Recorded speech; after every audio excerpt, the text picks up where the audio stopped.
So let me just say, God bless you guys. God bless. And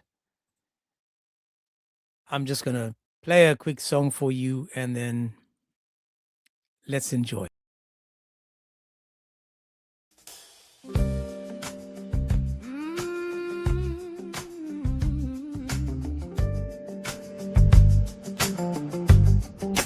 Why you walking backwards, baby?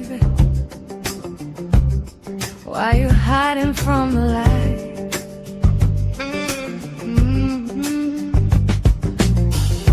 You were born beneath the sunlight, golden rays upon your skin. But somebody sold you shadows and convinced you to walk into the cave where the air is cold and thin, where they chain your heart in silence and call that holiness within. But I can see your spirit searching like a fire beneath the rain. You don't gotta live in darkness, you don't gotta wear those chains. Why go back 1400 years when heaven's standing near? Why keep walking into stone when love is calling you on? Into the cave. Why you running from the light? Baby, step into the day. Leave the fear behind tonight. Into the cave. You keep turning from the sun, but the true God's love is waiting with his arms open wide for everyone.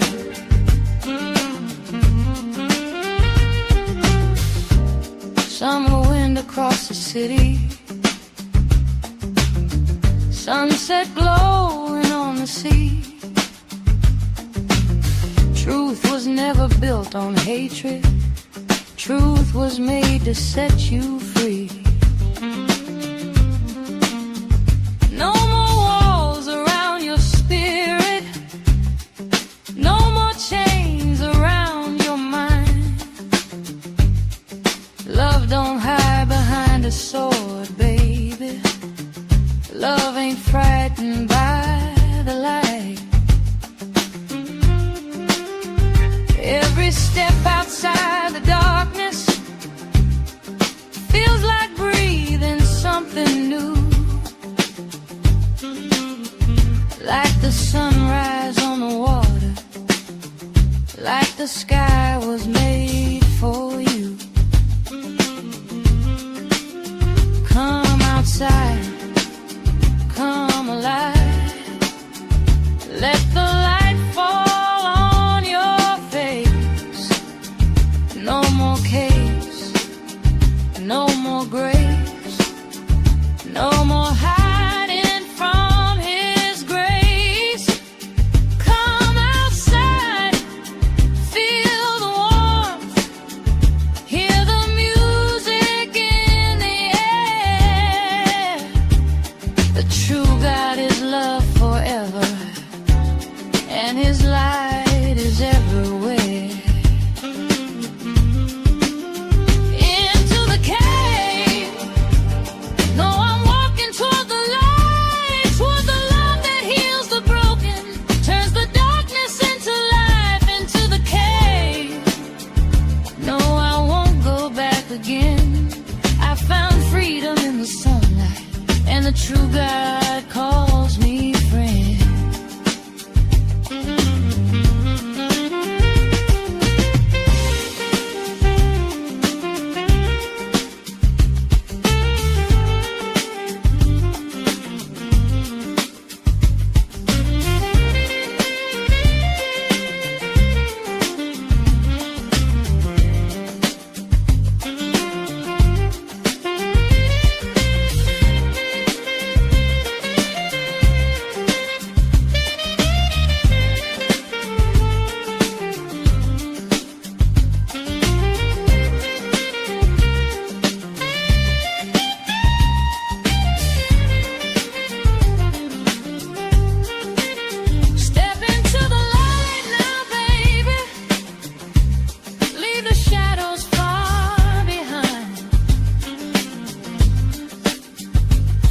the summer, feel the healing.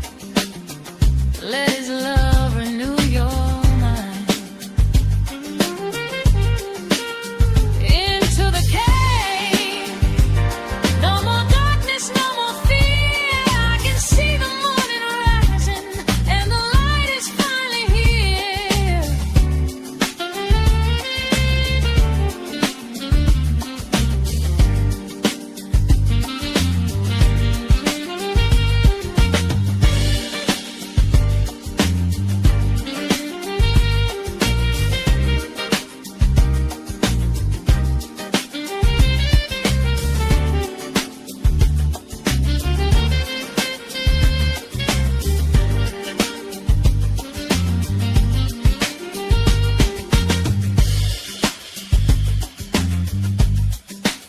Step into the light.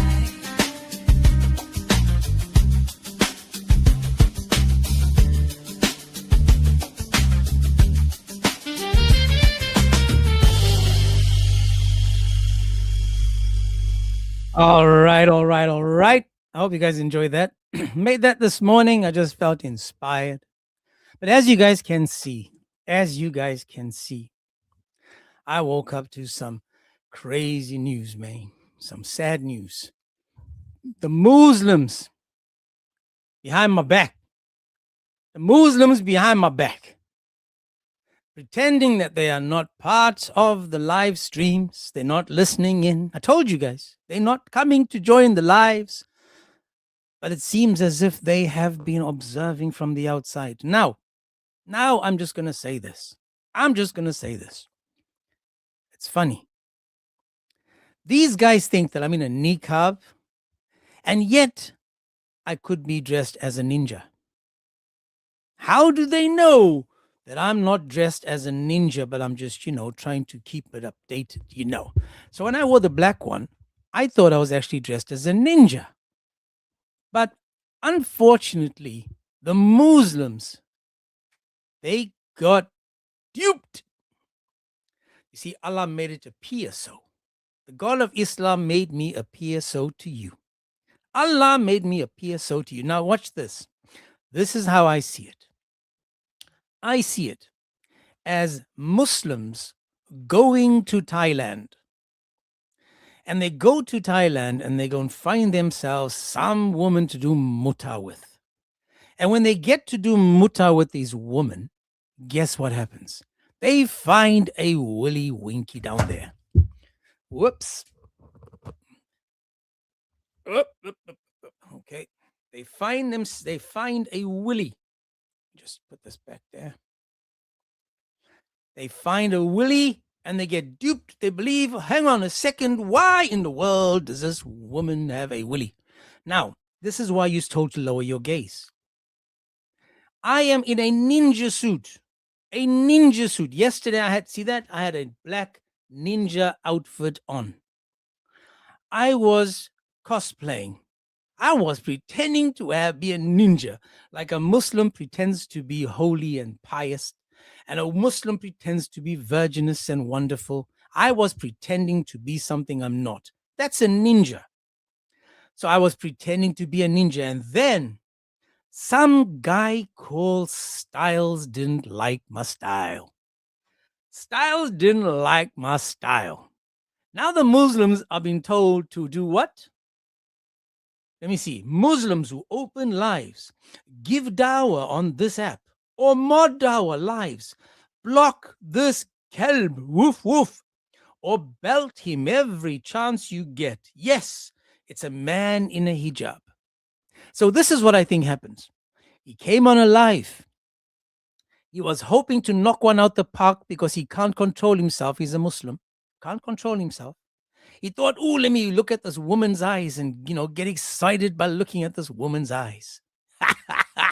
Then he heard the voice. And it was meltdown. It was like cooked spaghetti. It just dropped. He was like, oh, come on, man. I was hoping to listen to some voice, the voice like Cora, the voice like Itchy and Scratchy. I was hoping to listen to that voice, man. And then you sounded like a man. And you called me, man. That gave me, flashback to when I was in Thailand and I met this woman, man. I thought she was a woman, man. And I paid her for the muta, man. And when I got to bed with the woman, man, I was so upset because hers was bigger than mine.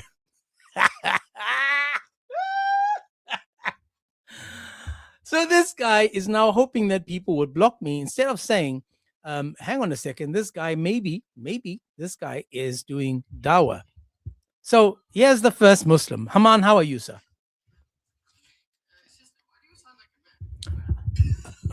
Because I sit and pee. And sometimes I squeeze my self with the toilet seat. I told you why. I'm not sure. Did you hear the words that came out of my mouth? You didn't answer me. I said that when I sit and pee, I crouching tiger. Sometimes, when you use sharp stones to wipe in odd numbers, they hurt. And then it hurt so many times through all my life that my voice got deeper. But aren't you happy that I'm not showing you my face and that you're not being tempted by my beauty? To be honest, I don't think I would. No, it's really good. That you're hiding. Well, you sound very effeminate, right? So I'm just wondering, it's a good thing that I'm covering myself because that will help you to control yourself, because we know that, you might think that because of my color, you think I'm a Zut and you might be upset and challenged by it. So I'm just wondering, I'm just saying. Nobody is going to get tempted by your plasma. Well, you don't know that. Listen, you know that in your religion that you're not allowed to lower your gaze, right? Because Muhammad was the best example and he never lowered his gaze, correct? No, even if man, what are you doing with your life, honestly? Let me ask you this: do you think that this? Let me ask you now. I know. Listen. It's okay. Can you? I know. And do you agree that it's stupid? Do you agree? Do you agree that it's stupid me dressing like this? No. I'm not even talking about religion. I'm not talking about religion. I'm not talking about religion. Get a job. Do something with your life. Go outside. Do a job. Get your words out. Say it. Use your words. Use your words. Use your words. This is actually sad, bro. So here's my question to you. Do you agree? Do you agree? Reflect on yourself. Do you agree? Reflect on yourself, okay? I know. I'm reflecting on Islam. I'm reflecting Islam. I'm reflecting. I gotta ask him a quick question. Sure, ask her. Ask her a question. She sounds effeminate. You're complaining about James's voice. You sound like a 13-year-old girl. What? Yes, bro, what? Because I am a 13-year-old, okay? Oh, then you're not allowed on the live, please. This is for adults. Yes, this is not for children. 13, yeah. This is not for children. We don't condone sleeping when playing with kids. So please, you can go back down. He only heard the 13. He got excited. Sound like a girl, bro. He got excited when he heard 13. He was like, oh, yes, bring it on, Donkey Kong. Now, guys, notice how he didn't want to answer the question. He said, no, this is not about religion. My question was quite simple to him. If this is true, if this is how they want to make it make sense, right? If this is what they want, and they agree that this looks stupid. If this looks so stupid to them, why? It's good. So tell me, how's your God that got picked on a cross, bro? How's the holes in it? Can you tell me how's the holes doing? The holes are fine. How's your hole? The holes are fine. Yeah. How's your hole? You know a lot about holes. I know. Let me hang on. I know. Listen. It's okay. Oh, hang on. Let's go there. Crossbreaker. Let's go there. You said. Hang on. You said talked about kids. Let's talk about kids. Let's talk about kids. Before we talk about the Zut riding Muhammad, before we talk about Muhammad being ridden by the Zut, and the Zut made 30 of them, lined him up and enjoyed him from morning to night, and he was bent over like a twig. They rode him all night. Let's talk about the children now. You said, you mentioned children. You mentioned children. I'm asking you now, according to you, do you agree that sleeping with children is evil and disgusting? Do you agree that your God is a pedo pig like Muhammad? Do you agree that your God allowed Muhammad to be ridden? Do you agree with that? I told you guys, this guy called Styles, he sent the troops. He sent the troops. MashaAllah. Alhamdulillah, bro. You unlocked an achievement. You're officially infamous and notorious. That's right. For the dog. Hammam wants to come up again. You see, this is what happens. Ladies and gentlemen, this is a perfect example. Let me tell you guys what's going on now, right? Hammam wants to come up because, again, he can't lower his gaze. Remember in Sunan Abi Dawud 2151, Muhammad was so desperate for a woman, he could not control it. Not only was he covered in other people's semen, he was also hard for anything that walked by, anyone that walked by. So guys, I'm telling you now that they're reporting the live. So the live is going to disappear soon. This is just a matter of time because all of these guys are here because of this message on the screen. What does it say? It says, block this kalb or belt him every chance you get. But notice they can't belt me with conversation. They're just speaking over me because they know that they got nothing to add. They know that the guy said to me, talk to me about children. When the God of Islam says you can penetrate a child.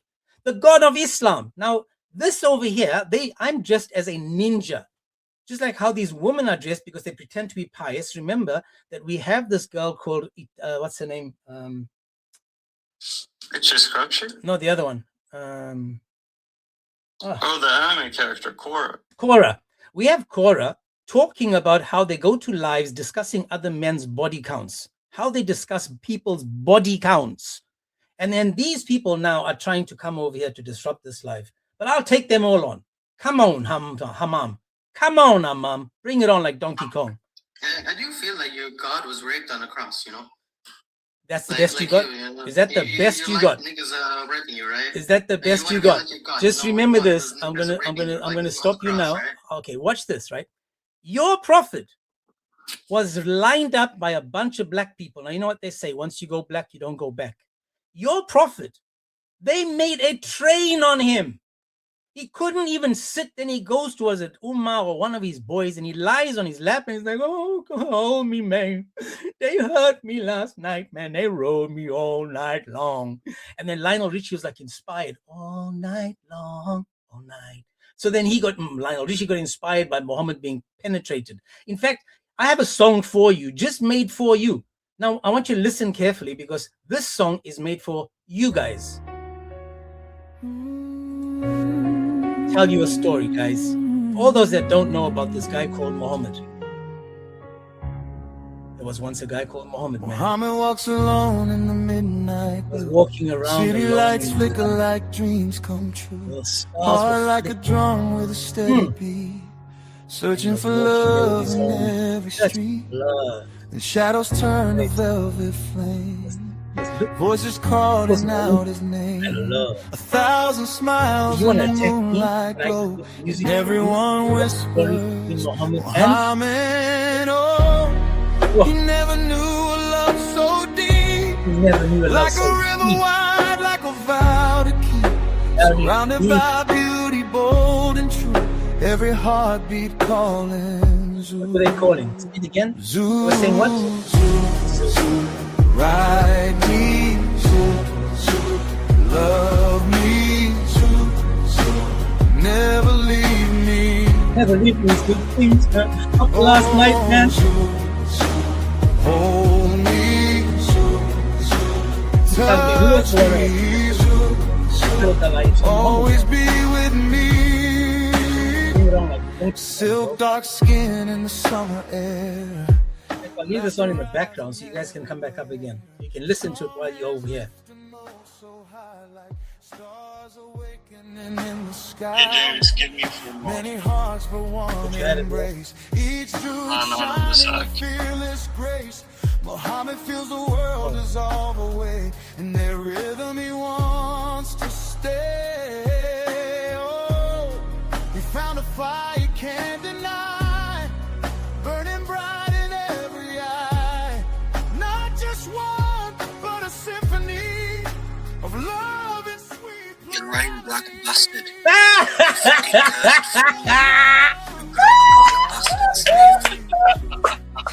bastard slave. You're talking right.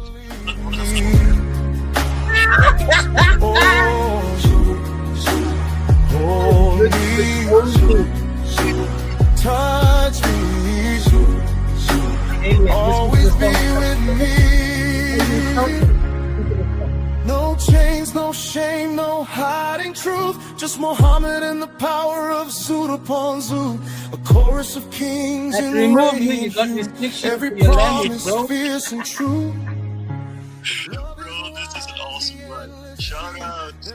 Oh, Styles. Yeah, man. Styles. What did you say? Muslims who open lives, give dawah on this app, or mod dawah lives, block this help. Woof, woof. Or belt him every chance you get. Is this what you guys call belting? Is this what you guys call belting? Is this what you guys think is going to win your arguments for you? Coming up and saying all these things? This is the best you've got. Instead of saying to us, let me explain, can you explain why you dress like this? Can you explain why this looks stupid? Instead of explaining why we can't trust Muhammad, you guys come up and say these things.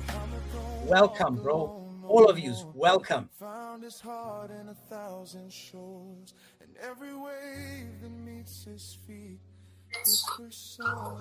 How are you, sir? I'm good. Why are you wearing a niqab, man? Because I want women to lower their gaze when they see me. I don't want them to slip and fall because they get so excited. But if you are working and you are in a workplace and you are selling burgers, do you think people will buy burgers from you in this case? I just sell hot dogs. Do you think people? I just sell hot dogs. Do you think people will sit in the flight when you are a pilot and when you look like this? 100%. So, but we agree with you. I'm agreeing with you. Don't you think that this is stupid? Don't you think this is ridiculous? Isn't this stupid and ridiculous? It's stupid and ridiculous for a man to go like that, yes? So, but hang on. Let me ask you this. Now, I need you to engage with me. Please listen to this. According to you, do you believe that women have feelings? Of course. Beautiful. So can a woman be tempted by the look of a man? She can. Beautiful. So if I dress like this, am I doing a good deed in order not to make, just let's pretend that I may be a good looking person. Let's pretend. Don't you think that I'm doing something good by not allowing a woman to be tempted by me? No, you're because we both women and men should lower their gaze, man.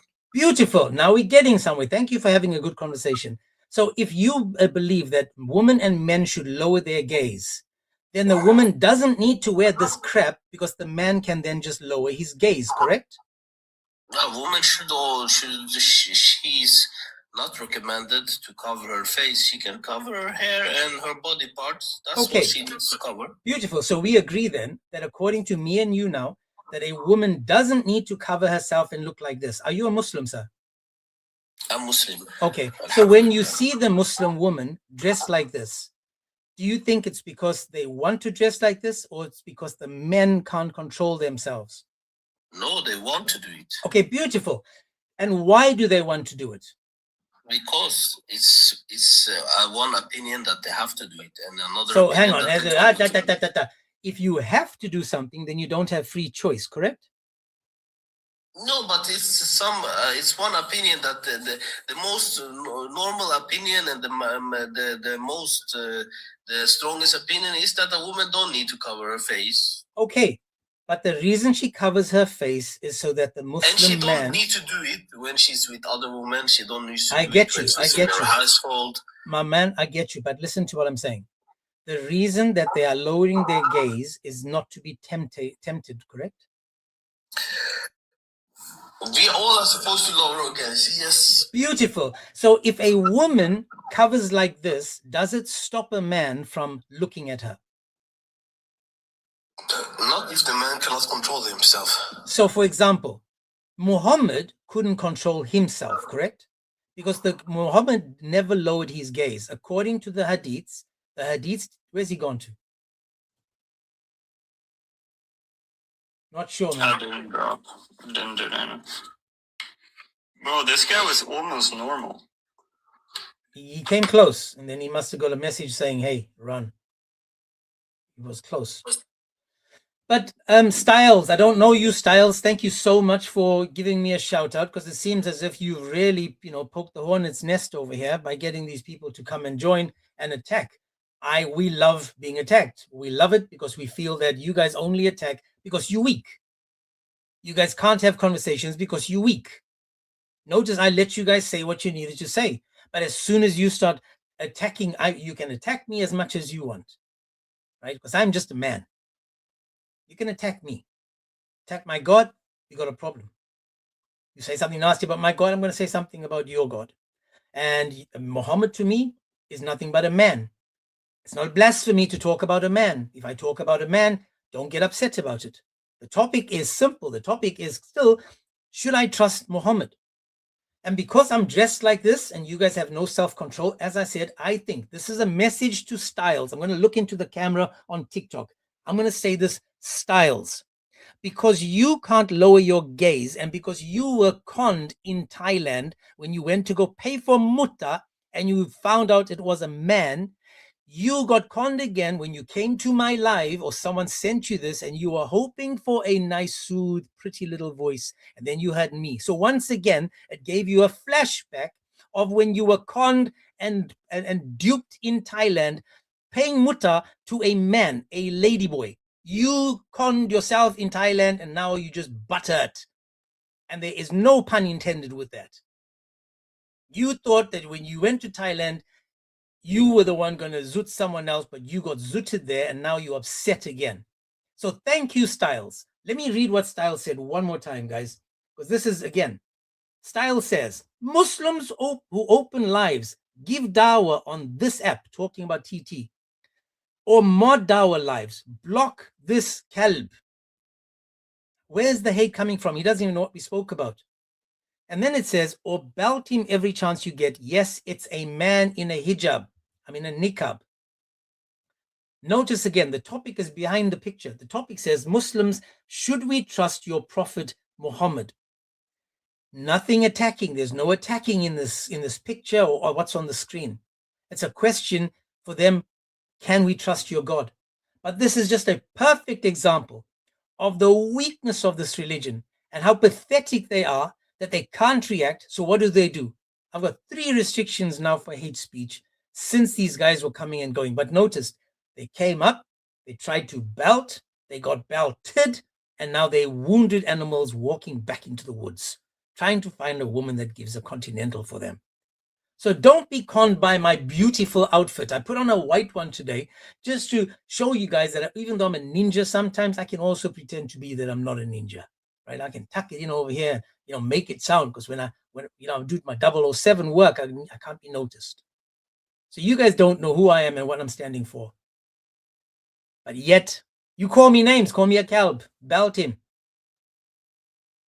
So welcome to the party. All I'm saying is that we're still trying to understand Muhammad, but you guys are such cowards. You guys are pathetic. I'm going to have to find a picture of this dude called Styles. I don't know what he looks like or who he is, but I'm going to add that to my image, and that's going to be my YouTube go-to. But thank you so much, guys. Thank you so much for sending in people to show the true face of Islam. This is how they speak about their who? Prophet. I've got 3 that's running now. I've been trying to, appeal them. So anyways, I'm just saying, we're still trying to find out if we can trust Muhammad, and it doesn't seem as if the Muslims want us to have that conversation. I think that the Muslims are so scared of these conversations, man. Man, this is crazy, man. And I thought I was going to look pretty like Cora. Why don't they say to Cora, man, what is wrong with you for dressing like an idiot? Why do you cover yourself, Cora? Why do you have to look like that? The guy said, you lower your gaze. So if you show your face, then these guys lower their gaze. They should lower their gaze, but can they? Like Muhammad, not a chance. Sahih Sunan Abi Dawud 2151. Sahih Muslim 3409. Sahih Muslim 1403a. Tells us clearly, Muhammad never lowered his gaze. Never lowered his gaze. What did he do? He saw a woman walking by. And what did he do? No, he didn't lower his gaze. He got up, ran in, took one of his wives, and he mowed the lawn. He plowed her like a field. That's what the Quran says. Surah 2:222 and 2:23. He plowed her like a field because he couldn't control himself. He was dripping in his pants. Others were dripping on him. Zero self-control. Now, I was worried about tempting. That's right. I was worried about tempting the woman on this app. But it seems as if it's the men on the app that were duped. I dress like this so the woman can lower their gaze or can look at me without being tempted by me. But it doesn't seem as if this worked out well for them. Titans, how are you, sir? Peace, peace, peace and love, man. How you doing? I'm very well, thank you. Are you a Muslim? No, not at all. Okay. But I would really like to actually start engaging, with my fellow Christians on certain topics such as Muhammad, because unlike most people, I actually acknowledge Muhammad as an apostle. I know that sounds very controversial. Whoa, say that one more time. You acknowledge Muhammad as an apostle? As an apostle. Unfortunately, I don't accept the, how can I put it, the standard narrative of Muhammad being an apostle. Of course not.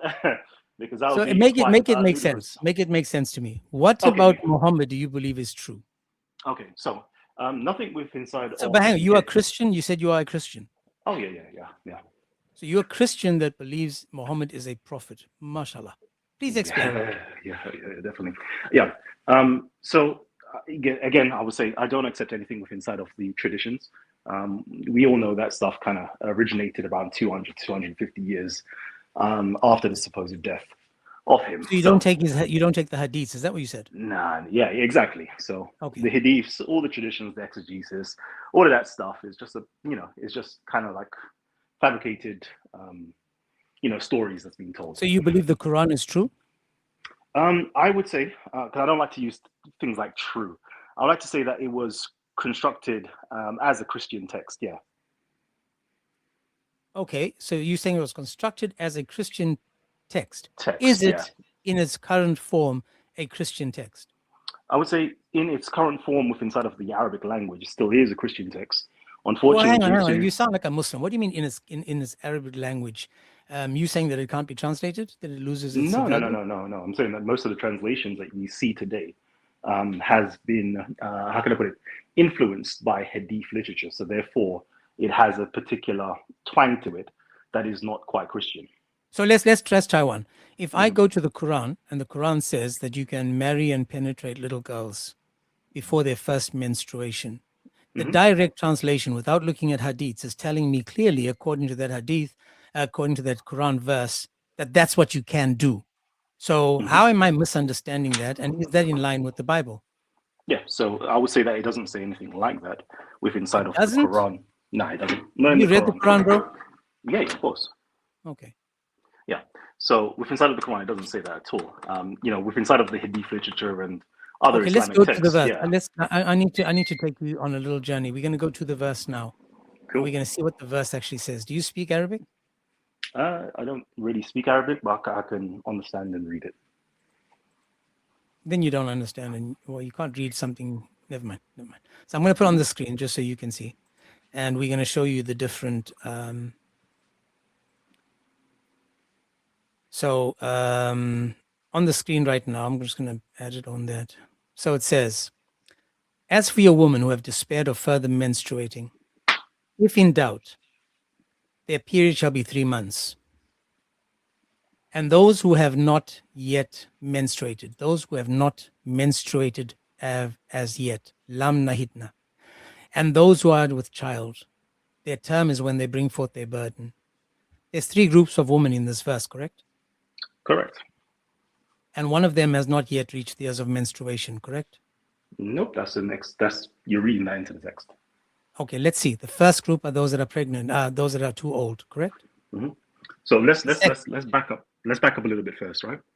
Because unfortunately, like I understand why certain Muslims read it a certain way, but when you are a Christian and you want to be objective, I don't think you should read it in the way that Muslims understand it.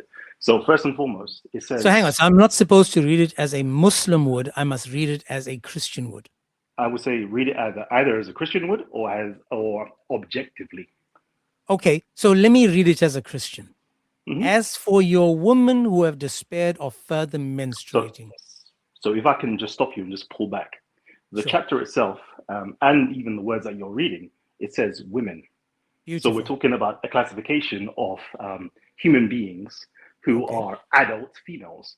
So when you say that somebody who is you can, engage in sex with someone who is prepubescent, it's like the text doesn't lead to that understanding, because it says women as a category.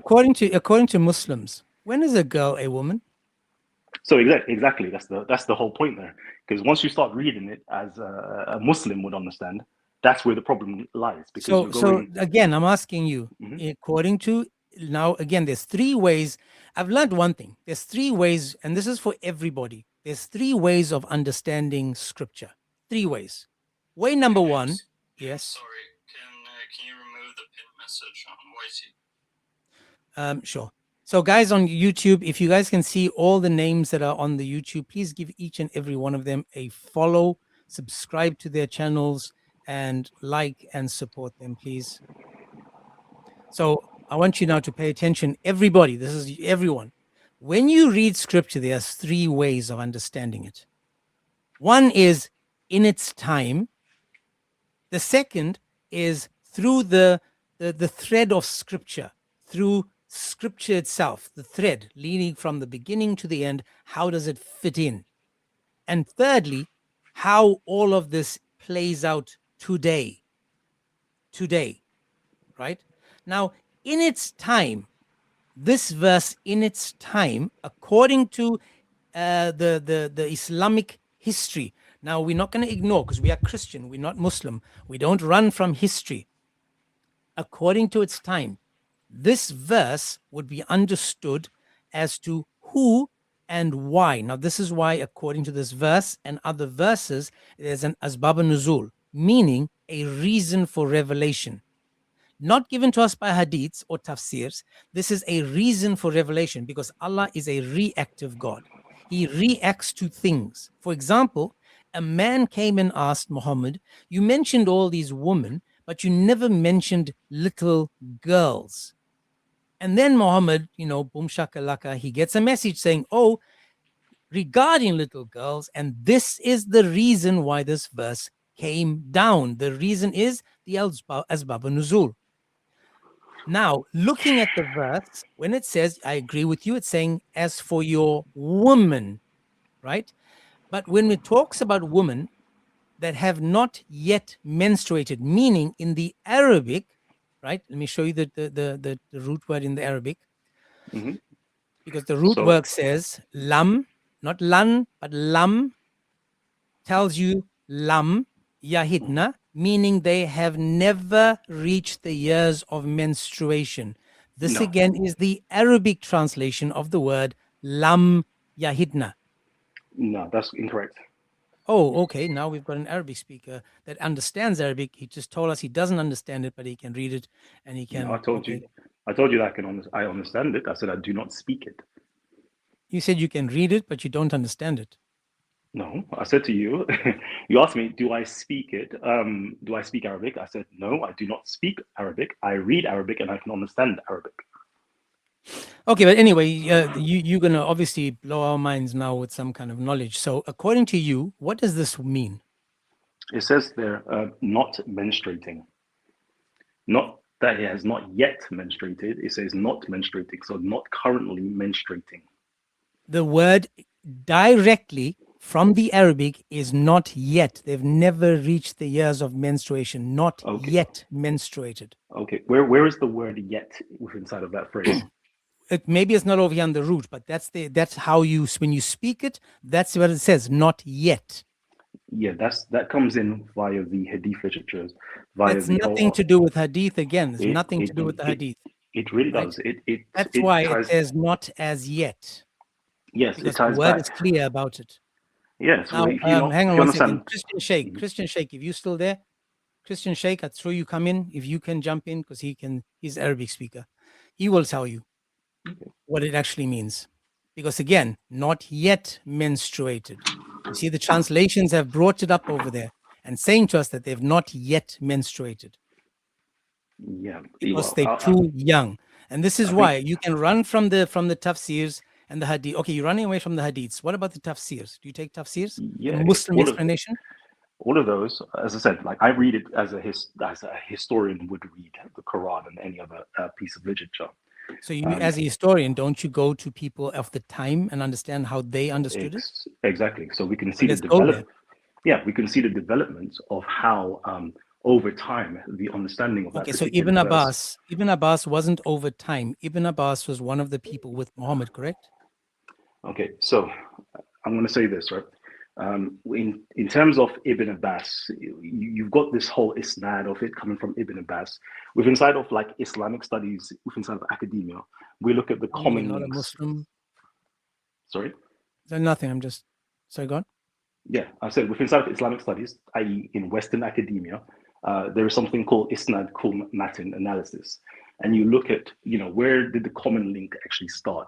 So most of these people, when you're talking about the companions and so forth, most of this stuff is retrograded or like sent backwards to say that it came from Ibn Abbas, who heard it from the Prophet and so forth. But really and truly, Well, that's the whole Quran. Hang on, but that's the entire Quran.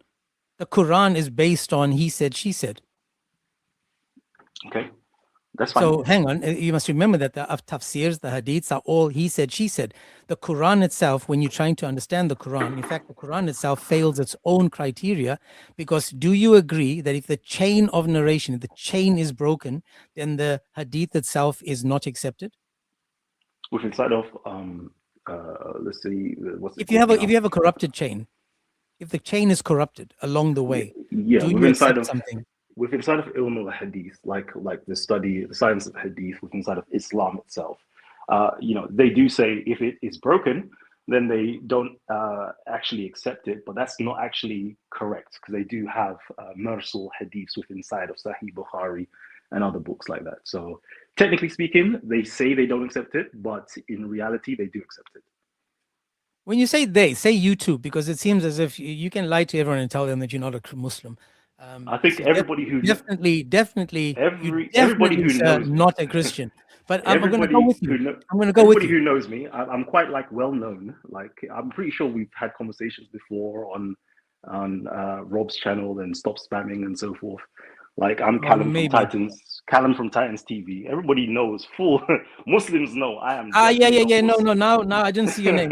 Yeah, I am definitely not Muslim. Now I got you. Okay, that's right. That's right. You one of those Chrislam people. That's right. You the Chrislamer. You the big C Chrislam. That's right. I didn't actually notice the name. I think they usually call us the Muhammad mythicist, I think they say, because we don't. Well, there's many names for you, my brother. Yeah. Yeah. So we're going to go slowly now, right? So you now accept that this book that contradicts the previous scriptures is a true book in line with the previous scriptures, confirming the Islamic dilemma. Yeah, so I would say that the Quran itself does not contradict the Bible, Christian teachings or the Bible. Let's stop there. We go one thing at a time. You said it does not contradict the previous scriptures. According to Islam, was Jesus crucified? So there's a difference between what Muslims say and what the Quran say. The Quran does not say that Jesus was not crucified. My man, show me a verse where it says Jesus was not crucified. Okay, so I'm going to say this, right? I can show you about 10 different articles, journals, textbooks with inside of Islamic studies, Western academia. No. Don't take. Hold on. Let me just like quickly just inform you on certain things, because most people don't know this, right? With inside of Western academia itself, it's quite clearly acknowledged that the Quran doesn't say what Muslims think it says. So, for example, now I'm just going to go to the Quran, where you're talking about Quran, Surah 4, verse 157, I believe. Yeah. Is that where you want to take me? Yeah. No, I'm just there. I'm just waiting for you to take me to one where it says that they didn't crucify, or they did crucify him. Yeah. Now, I know you're going to take me to, for example, 355, Mutu Afika, where they caused him to die. Okay, No, but no, anyway. no, no need. So No according need, to no this need. verse, just so we No both need. understand, according to this verse, 4157 says, and for their saying, indeed, we have unalived the Messiah, Jesus, son of Mary, the messenger of Allah, and they did not unalive him, nor did they crucify him, but another was made to resemble him to them. Stop. It doesn't say that there, but you know, that's But why, as I said, with the Arabic, yeah, you can go to, if you go into, for example, Corpus Quran, it will have at least like 6 different translations, and you'll see that there are various different translations. Yeah, I have it on my screen over here. I've got different. I've got Abri, Lali, Maududi. I've got Pictor. I don't have Corpus. I've got Quranex. I've got all of them, but I have the Arabic as well. So all I can do if it comes to the Arabic is a quick translate from the Arabic, and it says, and their sayings, indeed, we unalive the Messiah Jesus, the son of Mary, messenger of Allah, when they did not unalive him, nor did they crucify him, but it was made to appear so to them. So you tell me now, what am I not understanding? Yeah, correct. And it's, to me, it's surprising that as Christians, we can't read it inside of the context. I understand as Muslims, Muslims don't read it in the context. Can you just confirm that you believe that Muhammad is a false prophet? I would say that, as I said to you, I acknowledge that he is an apostle. The Muhammad of who's apostle? Apostle to who? Let me just finish. Let me get back into the questions that you just asked me first, right? So, with inside of there, it's we have to read into the context. Who is the Quran or the voice of the Quran speaking to? It's speaking when to you say the voice of the Quran, you're trying to make me understand that this is coming from God. I think it's from Satan. So you can't tell me because this is coming from a God. I'm being objective, where I'm not saying it's coming from Satan, God, or even Muhammad. I'm just saying the voice of the Quran is saying this thing. Like I'm looking at it very objectively. It's talking directly to the Jews, because the Jews were boasting that they had killed the Messiah, Jesus Christ. Yeah. And then the Quran is trying to refute that claim and saying, you boast that you did, but you did not kill or crucify Jesus. That is the claim of the Quran. It's not saying that he was. See, I know this argument you're about to present, because I've used it before, saying that the Jews didn't unalive him, because the Quran also states that if anyone is unalived, it's Allah that does the unaliving. So it would have been him that unalived Muhammad. Jesus. Correct. So I know that argument, but that still falls flat on its face, because the Quran tells us that Jesus was not unalived, even though if you go to Surah 1933, it says he was born, he died, and then he was resurrected. The Muslims go against that. Same thing in 1915, talking about John the Baptist. Same thing in 355, when it says Mutu Afika caused him to die. But the Muslims themselves, who know the religion, now you can't tell me that you're going to tell them about the religion itself. They are telling us, and again, as a Christian, we also use history, because history confirms the crucifixion of Christ. Show me in the Quran where it confirms the crucifixion of Christ. Let's say that it leaves it quite vague, but anybody that knows, the Christian milieu out of which the Quran arose from, like, it'd be nonsensical to think that Jesus was not crucified. It's just simply saying that it's how can I put it? Is rebutting the Jewish claim that they had killed watch this. Jesus. Let's say they're rebutting the Jewish claim. Is Jesus still the Son of God? Is Jesus so? Are you acknowledging that it's a rebuttal to the Jewish claim first, and then we can move on to another topic? No, I'm disagreeing with you. So then why we move? So we shouldn't move on to another topic. I'm showing you that there's not just them denying the crucifixion; they're denying the sonship. They're denying the Father. It's clear in the Quran, Allah is not a father, denies the son, says he has no children, he begets none. It tells us Jesus was not crucified. I'm asking you, instead of saying they vague, show me where it's clear. Take me to a verse in the Quran that is clear, that is supporting our Bible. I think first of all, as I was talking about to do with the verse 4157. I want us to get through that first. Is it not clear that it's rebutting the Jewish claim Absolutely, that they did not kill or crucify Jesus? Exactly. Then if you know biblical, the Romans, the biblical, no, it's not even. You can go there, but it's not even really that neither. But even if you go a bit further on, we know that after the killing and crucifixion of Jesus Christ, he was raised or ascended to God. That is Christian teachings. the Quran literally follows the same pattern as that. To say, you know, they didn't do all these things, but Allah raised them onto himself and he will judge at the end of the time and so forth. Like, it's literally Christian teachings 101. But because we've been influenced and indoctrinated with Muslim specs to say that, Jesus wasn't crucified, we now think something a bit differently. Go ahead. Okay, so listen. We believe that there is some truth in the Quran. And the parts that match the Bible, those are true. The rest of it is garbage. So in every lie, there's going to be a wee bit of truth. So the truth that is in the Quran is to bring people out of Christianity. Because the truth is that, yes, Jesus came from God and he's with God, but then they denied the crucifixion and the sonship. So there is lies in the truth, or there's truth in the lies, but the bigger picture is that 1 John 2:22 tells you, anyone that denies the Father and the Son, anyone, is out, is gone, history, finito. Does 100%. The Quran deny the Father and the Son? Answer that question, please, before we continue about this. No, it doesn't. So is Allah is a father in the Quran?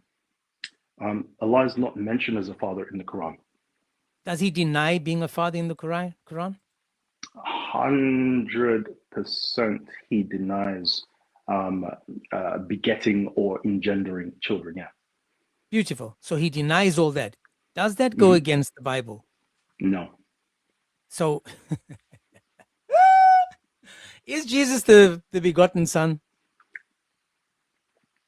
So again, you have to go into... Please answer the question. Is Jesus the begotten Son of God? No. He's not. He's not the begotten Son of God. We have to get to that. We have to get to that, right? Because... Do you hear me, James? Yes, I can. Okay, so Titans, you've been talking to James. He's been showing you a lot of grace. I'm not going to show you any grace. I want you to recite the Our Father right now. Go. Our Father, who art in heaven, hallowed be thy name. Thy kingdom come, thy will be done there on earth as it is in heaven. Okay, Give us this day. Say Jesus Christ is my Lord and Savior, God on earth. Jesus Christ is my Lord and Savior, God on earth. Okay, the chat wanted me to... By the way, you're anathema from any traditional church, but go on. I don't think so. I don't personally think so. I'm just... yeah, I don't care what you think. I follow the canons, bro. Okay, James, that's all I want. I'm just waiting for something smart to come out of... I'm sorry, my brother Titan, but I'm waiting for you to say, to bring evidence for any of your claims. So far, you just, trust me, bro. I'm asking you to show me a verse. You confirm that God, the Allah of the Quran, does not beget. He's not the begot. Jesus is not the begotten Son. And you now deny that the Bible confirms that Jesus is the begotten Son, right? No, you deny that. So then we have a problem immediately. Sorry, again? Jesus not... Okay. So now, we have to get into like semantics. This is semantics. Because the Bible does not say that Jesus is the begotten Son. It's one of the translations is he is the only begotten Son. Okay, so is he the only begotten Son? So he's the only begotten Son. Okay, yes. So then is he the begotten Son? No. And the reason... dude, why... did you hear the words that left your lips? Yeah, According to the verse that you just gave me. When God says, today you are my son, I have begotten you. When he says that in Acts 13:33, please stop. I need you to answer the question I'm asking. In Acts 13:33, which is quoting what Psalms 2:7 says, when he says, today you are my son, today I have begotten you. Who's being spoken about? Okay, so if you have patience with me, and let me quickly... No, but you're not bringing proof. This is starting to annoy me. I want proof. Bring something. Don't be a Muslim now. Bring evidence for whatever you say. No problem, okay? So the problem is, with inside of, Islamic thought, when you say begotten, they are seen in a very physical, material manner of begetting. Okay, and that's where Muslims have a hang-up. Whereas Christians, we don't say that Jesus was begotten. We say that he was eternally begotten, meaning it's not something that took place within inside of creation. It is something that was eternally done, allowing him to be part of the divine, or how can I put it, the Godhead itself. That's why I'm saying it's very semantical because it's borderlining Arianism, and that's the problem that they're having. Because when you say beget, you're saying something happened or took place within inside of creation. Does that make sense? What I'm saying to you? Yeah, please just continue. I'm trying. Hey, real quick, Titan. Mm-hmm. If he's the only begotten, is he begotten? So let's start with this. Let's start. What is the meaning of begotten, according to your understanding? What is the meaning of begotten? Just so I can understand. Is to be engendered. Is to be given birth to. Oh, is to bear, to bring forth, to beget. Mm-hmm. Correct? Yes, Beautiful. Of course. And you agree that even that that in Psalm 2:7, when it says, "I will declare the decree. The Lord has said to me, you are my son. Today I have begotten you." Mm-hmm. Who's that talking about? David. Come on, man. Remember what the word begotten means in 2:7, right? It literally means beget, means to yes. So this is what I'm saying. Formally installing the king into a theocratic right, for example, right? Yeah. Okay. So that there is talking metaphorically, symbolically, and metaphorically. But we're getting there. We're going to get say that Muslims see it as very physical and material. Yeah, but that's but you're pretending to be a Muslim right now, so that's why I'm doing this. So listen, give me 1 minute. Give me 1 minute, and I just want to explain something about begotten. Because we can see this again in Hebrews. If we go to the book of Hebrews, as I said, in Hebrews 1:5, we need to understand when we go to Hebrews 1:1 to Hebrews 1:2, God, who at various times and in various ways spoke in the past to the fathers of the prophets, has in these last days spoken to us by his Son, who he has appointed heir to all things. What did we just say that it was? It says formally installing a king into a theocratic right. But Jesus is saying, whom he has appointed heir to all things, through whom also he made the works, right? The word of God. Now, quoting Psalm 2:7, just give me 1 minute. Quoting Psalm 2:7 and applying it to the Son, you are my son, today I have begotten you. But now going back again to Psalm 2:6, it says, yet I have set my king on my holy hill of Zion. But Zechariah 9:9 says, rejoice greatly, O daughter of Zion, shout, O daughter of Jerusalem. Listen, behold, your king is coming to you. He is just and having salvation, lowly and riding a donkey, a colt, the foal of a donkey. Yet Jesus himself is now doing what?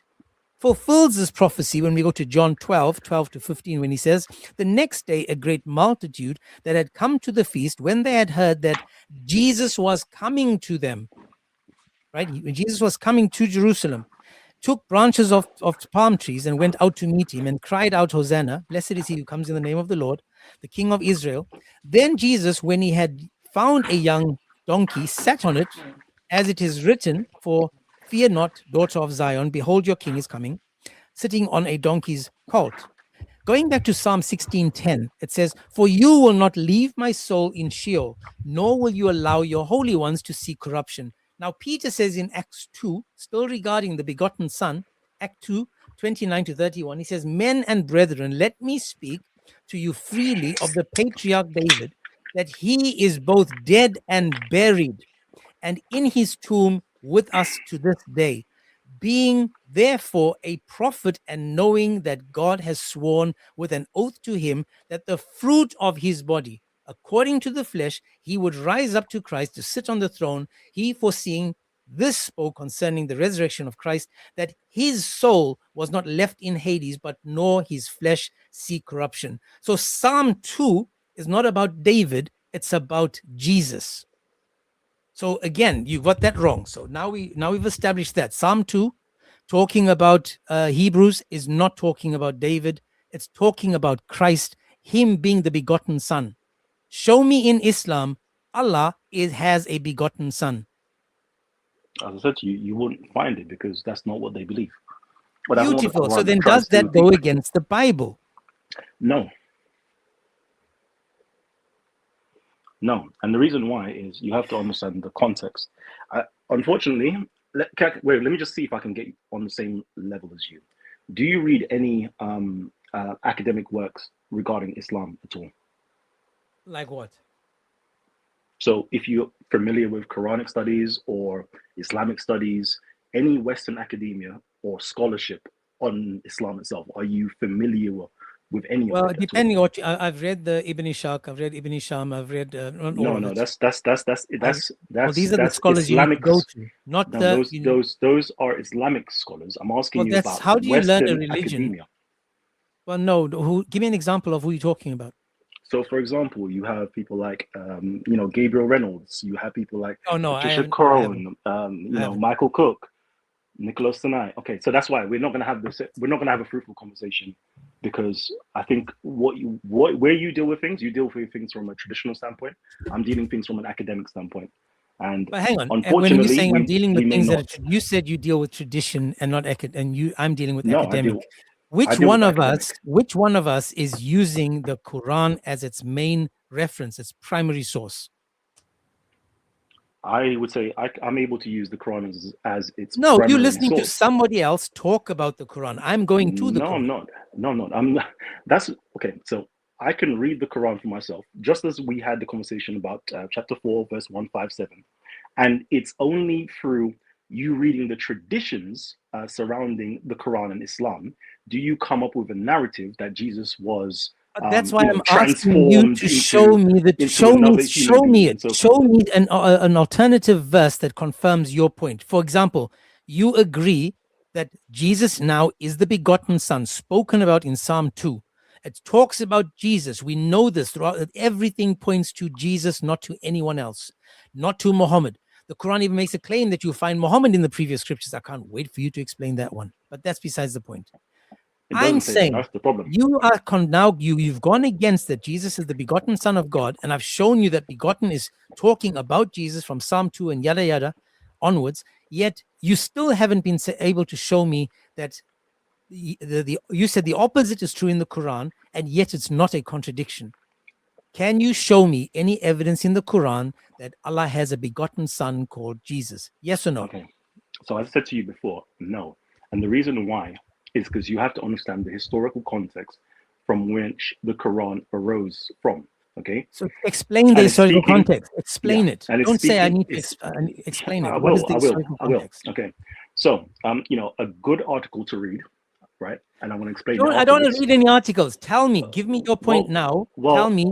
Where do I go to find this? Okay. So if you don't want to read it, let me give it to your audience who may be academically minded.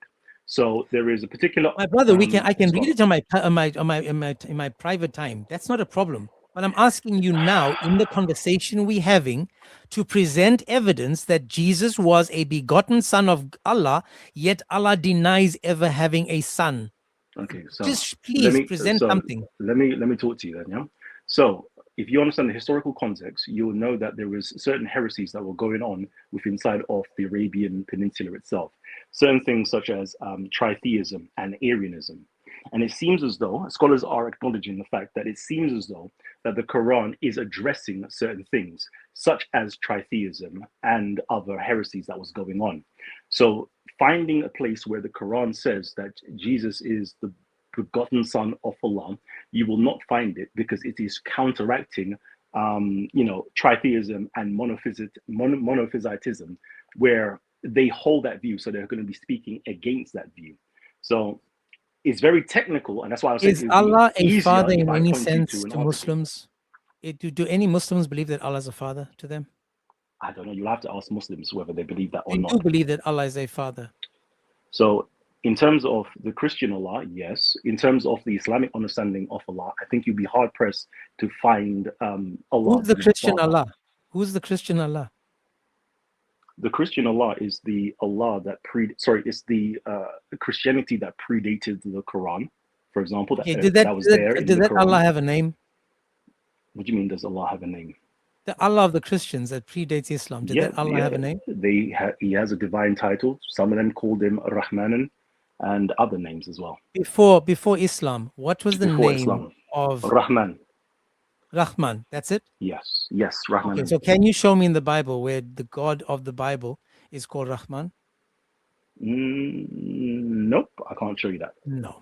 So you made it up? No. I can point. Get out. Lord have mercy on his soul. Bro, go speak with your priest, repent so you can take the sacraments, bro, because, bro, you need them. Yeah, you tell me you're not a Christian without telling me you're not a Christian. Yeah. Oh, Damn. come on, people. Be careful. These are wolves in sheep clothing. This is Matthew 7:15. Pretending. Titans, thanks, my brother. No, thank you. You good. It's okay, my brother. I'm enough heresy for the day. But this is a perfect example of they say things, they can't prove it. They want you to believe them. They try to speak with some kind of suave. I don't know what the word is. They suave in their approach, but there's no substance to them. I'm asking for evidence of anything. Oh, you mustn't read it like a Muslim. You need to read it. Go tell that to a Muslim. Go to a Muslim life and say, listen, man, I need you to stop reading the Quran as a Muslim and read it like a Christian would, man, please. Because then don't read it like a Christian. Read it as a neutral, as an academic, because then you'll find the answers. I know it says Jesus wasn't crucified, but he was. That doesn't go against the Bible. I know that he's not the begotten son in your book, and that doesn't go against the Bible, even though it goes against what the Bible just said. So it was quite funny to see that the only begotten son mentioned in the verse that I went to, talking about, for example, the verse on Psalm 2:7, when it says, I will tell thee, the Lord said to me, you are my son, today I have begotten you. When you read the context from 2:6, and it continues throughout Hebrews 1:1-2 and Hebrews 1:5, when it says, for to which of the angels did I ever say, you are my son, today I have begotten you? Or again, I will be the father to him, and he shall be a son to me. Where Allah is denying all this. I'm a father to none. This is why I have the verse on the screen, Surah 5:18. It says clearly, the Jews and Christians used to say, we are the sons of God and his beloved ones. Say, Kul, why then does he chastise you for your sins? No, you are mortals. You are nothing but slaves to the God of Islam. Don't come and tell me that we believe in the same God. I asked you the name of God. You said Rahman. Yahweh, bro. What do you mean, Ya Rahman? Show that. Can you show it to me in the Bible? Nah, I can't really show you that. I can't show that to you. Yeah, that was crazy work, bro. No, I can't show you. Okay. Stop lying. Don't be jealous, people, because I want to put this on the screen again. For those that don't know today, I was going to continue about Muhammad, but I woke up this morning to a very heartbreaking message, man. People were like, dude, they love you more than they love Logic today. I was like, what do you mean, man? They love Logic less than me today? They go, yeah, man, Logic didn't create enough drama. You created the drama, man. I'm like, what do you mean I created drama? So then he sent me this picture. He's like, Muslims. This is from a guy called Styles. I like his style. He goes into full attack. This is why the Muslims joined the live this morning. He went into full attack and he said, Muslims who open lives, give dawah on this app, or mod dawah lives, block this kelb. He called me a kelb. I could have been Quora. I could have been itchy and scratchy. I could have been Itachi. He says, block this kelb or belt him every chance you get. Yes, it's a man in a hijab. The dude got tickled when he saw me, and then he heard my voice, and he must have been like, oh, come on, man. So this is why, if you guys want to, if anyone watches this later or watches the start because you missed the start, yes, I had Muslims come up and they went into full attack because of this guy called Styles. He liked my style so much, he sent other people to observe my style. Oh, my Lord. Oh, my Rahman. Now, for those that don't know, I'm not dressed as a woman. I'm dressed as a ninja. I'm unkempt. You know, I haven't sorted myself out yet. I'm gonna be dressing like a ninja for a little bit longer, because if this gets under the skin of Muslims and they can't handle the fact that I'm making women lower their gazes, I'm just saying, man. That's right, Styles. People, you're my style. That's right. Styles sitting on the outside looking in. That's why I told you guys, don't be fooled by how many people are in the chats. Don't be fooled. These Muslims are sitting on the outside. And when I go, after I'm done on these lives and I'm busy at work and stuff, and I'm trying to, if I got some free time, I go into other people's lives and I get muted as soon as I walk in. How do they know me? I never spoke to half of them. I haven't had any of them on my channel, and yet these guys are still attacking me. They still trying to stop me. And yet I'm the one going, but hang on, guys. It's just little old me. I'm just sitting here dressed up like a ninja, and you guys are getting upset. Or maybe you're not upset, you're just getting turned on because you like the sound of a male. I keep telling you guys, I think that what happened was Styles got conned when he went to Thailand. He saw one of those Thai and he wanted to, pay the mutta. And he got duped because he went in there and he looked down and he's like, whoa, yours is bigger than mine. So he's upset. No one gets upset for nothing. He's upset for a reason because he knows. He knows that he didn't lower his gaze then and he didn't lower his gaze now. Just saying. Not my fault, Styles. Not my fault that you thought I was a Zut because I'm dark-skinned. You know what I'm saying? Don't be sad, man. If it was good enough for your prophet, man, it'll be good enough for you. But you're not getting it from me. Just by the way. Now, since there's no Muslims, and since this guy brought up the whole topic about prophets and stuff, right? We have to understand. When we're looking at Muhammad, we spoke about this yesterday. When we're looking at Muhammad, we need to understand when Muhammad became a prophet. And if we understanding him from the Quranic point of view, now, yes, I don't read 2026 version of Islam. I look at what the scholars of the time have said and what Allah himself has said, what Muhammad has said, what the Sahaba says. This guy's like, yeah, no, don't trust those guys. Trust my guys. He's a Chris Lamb kind of guy. And I did speak to him before because after I didn't notice his name, I didn't pay attention. But I think we have spoken on Rob Christian's live or one of these other lives, maybe even with Chris Claus. I spoke to him, but yeah. Now, I'm again, one more time, a big shout out to Styles and all the other Muslims that came by that are listening in, sending messages, reporting the live stream. Love you guys. Love you guys. God bless each and every one of you. I pray for you and I hope and pray that one day you walk out of that cave. You come back into the light. Allah says that he gave some light to some of people and he didn't give light to some other people because he decides whether you're going to be gifted or ungifted, whether you're going to be saved or unsaved.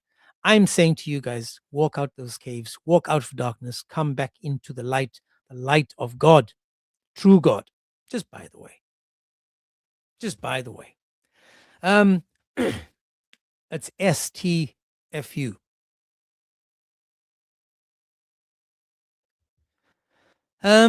Again, I'm just going to look earlier into what these people are saying, and we're still talking about Muhammad. I'm just hoping maybe if someone can show me where Muhammad is a prophet in our religion, maybe he was, prophesied somewhere in our religion. That would be fantastic if anyone has that. But when we're looking now at what the Bible says, we need to understand what the word of God is and who it's pointing to. And is there evidence to provide that, even that the Quran was a word of God or something that was true? That's a different question. But looking when we go back centuries earlier, much, much earlier, way before Muhammad or even Jesus, when we go to Moses, for example, Moses was chosen to deliver God's word. And he was empowered with miracles. Moses was given miracles. And we can see that evident in the Bible if we go to, for example, Exodus 42. In Exodus 42, we can actually see that, in Exodus 4, we can actually see that Moses, like Jesus, did something Muhammad could never do. Don't know if you guys actually know that. Muhammad, according to Islam, performed no miracles. The Quran confirms no miracles. 200 to 300 years later, some guy that didn't speak Arabic called Bukhari and another guy called Muslim that weren't Arabs, They decided, hang on a second, this dude is a useless prophet if he can't perform miracles. So what do? They start ascribing miracles to him. For example, he had water gushing out his fingers. My question was, if he had water gushing out his fingers, why did he still continue using pebbles to wipe his backside? Why would you do that now? Why would you do that? In Exodus 4, it says, then Yahweh said to him, what is in your hand? He answered, a rod. He said, throw it on the ground. So he threw it on the ground, and it became a serpent. And Moses fled from it. Yahweh then said to him, Moses, reach out your hand and seize it by the tail. So he reached out his hand and seized it, and it became a rod in his hand.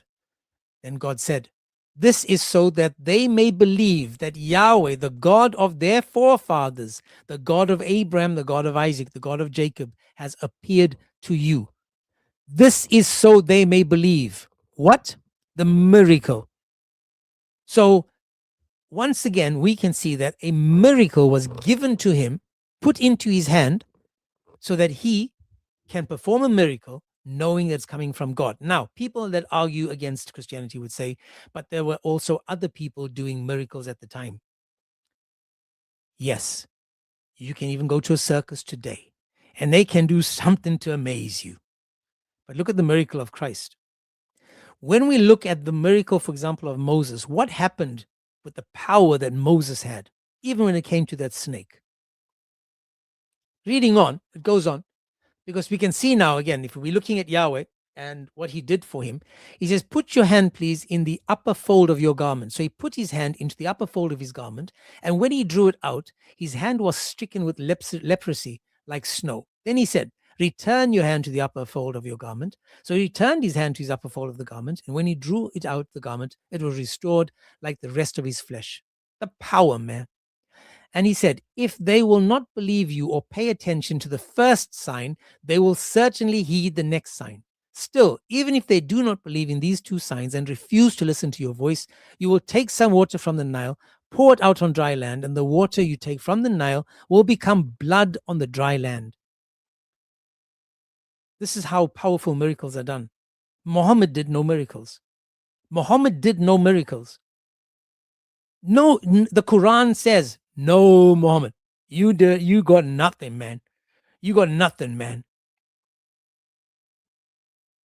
Does James have a beard? You trying to look for my beard? I have a beard. It's nearly 6 foot long. It's red on the tip. It's just that's why I have this hanging so you don't see it. It's my beard goes all the way down. It's almost as long as Study for Show. But then continuing from that verse, right? Looking at the verse in Exodus 4:30, it actually says, and he performed signs before the eyes of the people and they believed. Now, why is it that the Quran denies Muhammad having miracles? Why is it that the Quran actually says, no miracles, Muhammad? And Muhammad is like, well, hang on a second, give me a chance to show you, because I can do simsalabim, and when everyone is sleeping, I have the miracle of reinterpretation. And not only that miracle, Muhammad had another miracle. He could do what? Split the moon with no one watching. Now, I know you guys were sleeping when I split the moon. Just saying. I split the moon yesterday, people. I split the moon. You guys were sleeping, and none of you saw or even noticed. So I apologize that you guys missed it. Not my fault. You missed it. But trust me, bro, it's true. I split the moon. I'm just saying, Muhammad is not the only one.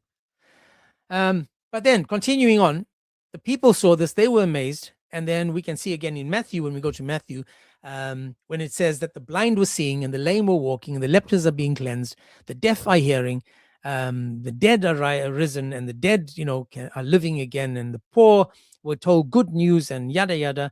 All of these things were done, even in the Quran, to Jesus. Jesus did miracles in the Quran. Jesus was the one that raised the dead, that was able to give life to the clay, heal the lepers. Jesus did all this. But why is it that Muhammad did none of this? How can I trust someone that is claiming to be a prophet, has no prophecy, and can't do any miracles? I'm just saying, how and why should I trust him? No Muslim has been able to make it make sense. They go to stuff that happened 300 years later saying, yeah, but he split the moon. The verse doesn't say that. The verse doesn't say that. As I said, man, Jesus in Surah 349, he does amazing things in 349. He does amazing things in 349, man. But the Muslims say, yeah, but hang on a second. What we need to understand, right, is God chose Moses. And doing these miracles, right, he created a new system, a new way. And unfortunately, man, Muhammad, he was outside of it. Surah 29:27. Not in line at all. I don't know if you guys actually know that verse. In the Quran, there's a verse that absolutely debunks everything about Islam. Surah 29:27. And this verse is, let me just move this.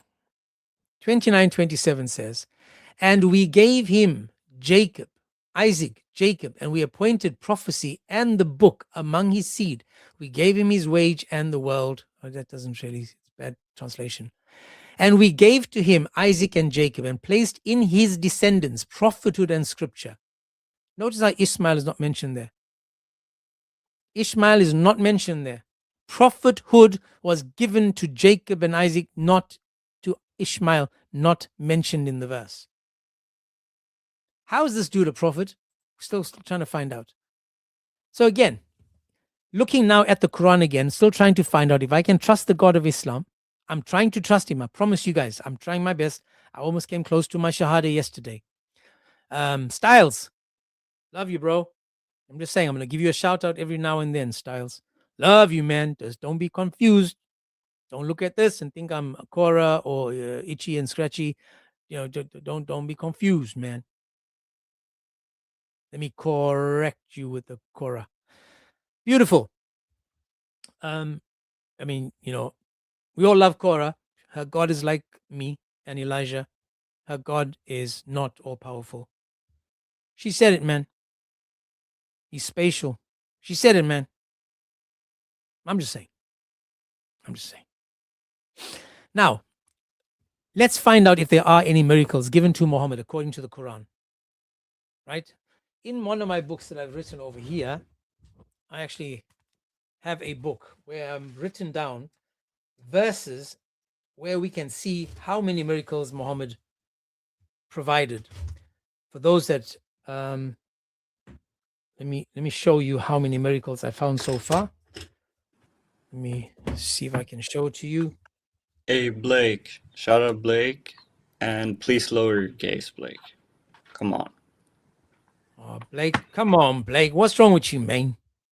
Okay, guys, I found the book, and these are all the miracles I was able to find. Not sure if you guys can see. If you can't see, there we go. If you can see, these are all the miracles that we have so far. Can you see them? And if you look carefully, you'll notice there's not a single miracle given to Muhammad. Everything that was given to Muhammad came after Muhammad himself. So if we continue now, if there are any Muslims that want to join, that want to show us the miracles that were given to Muhammad, please, you're more than welcome to join. Again, you were told by our man Styles that you must come up and belt me. Come up and belt me. Styles said it, people.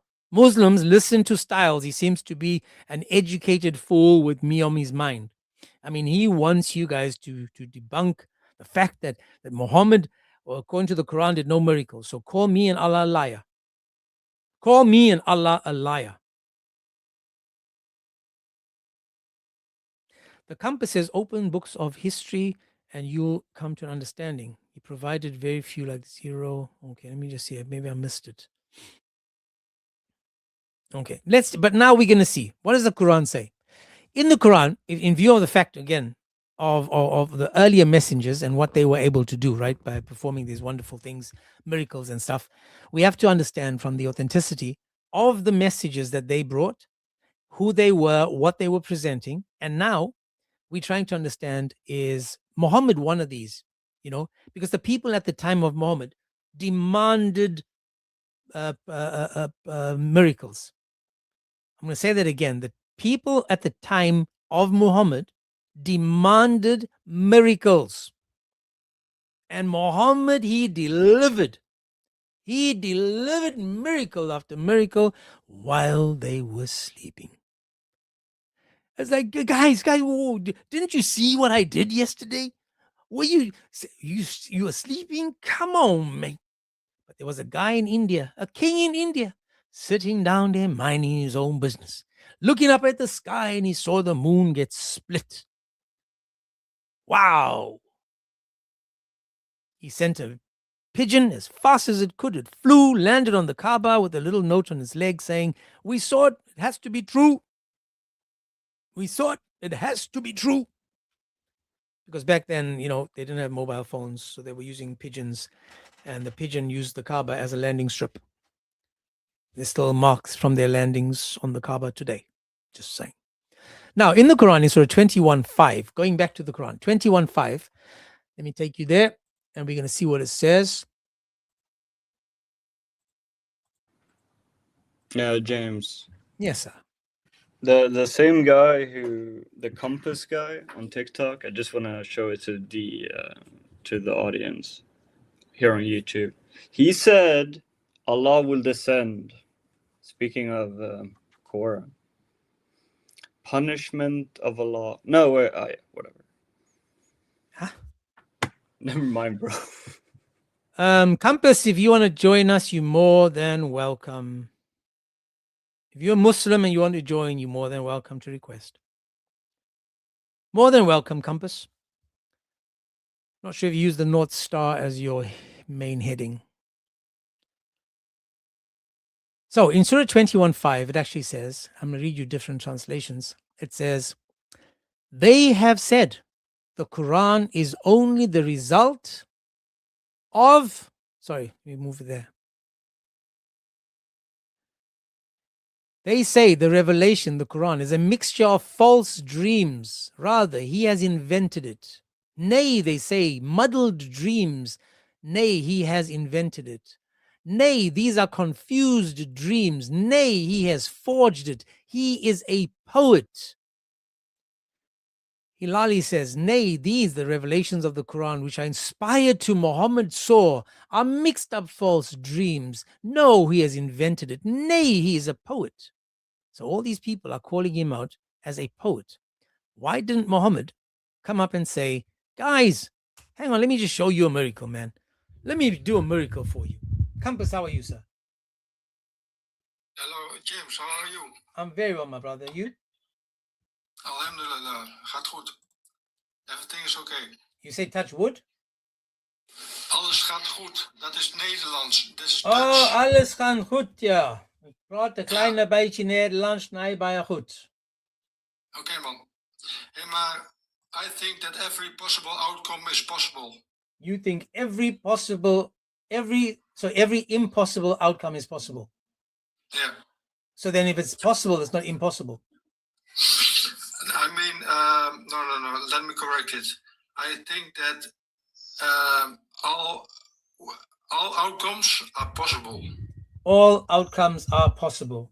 So if Allah says something is impossible, that there's a possibility that is wrong. But why would Allah say that?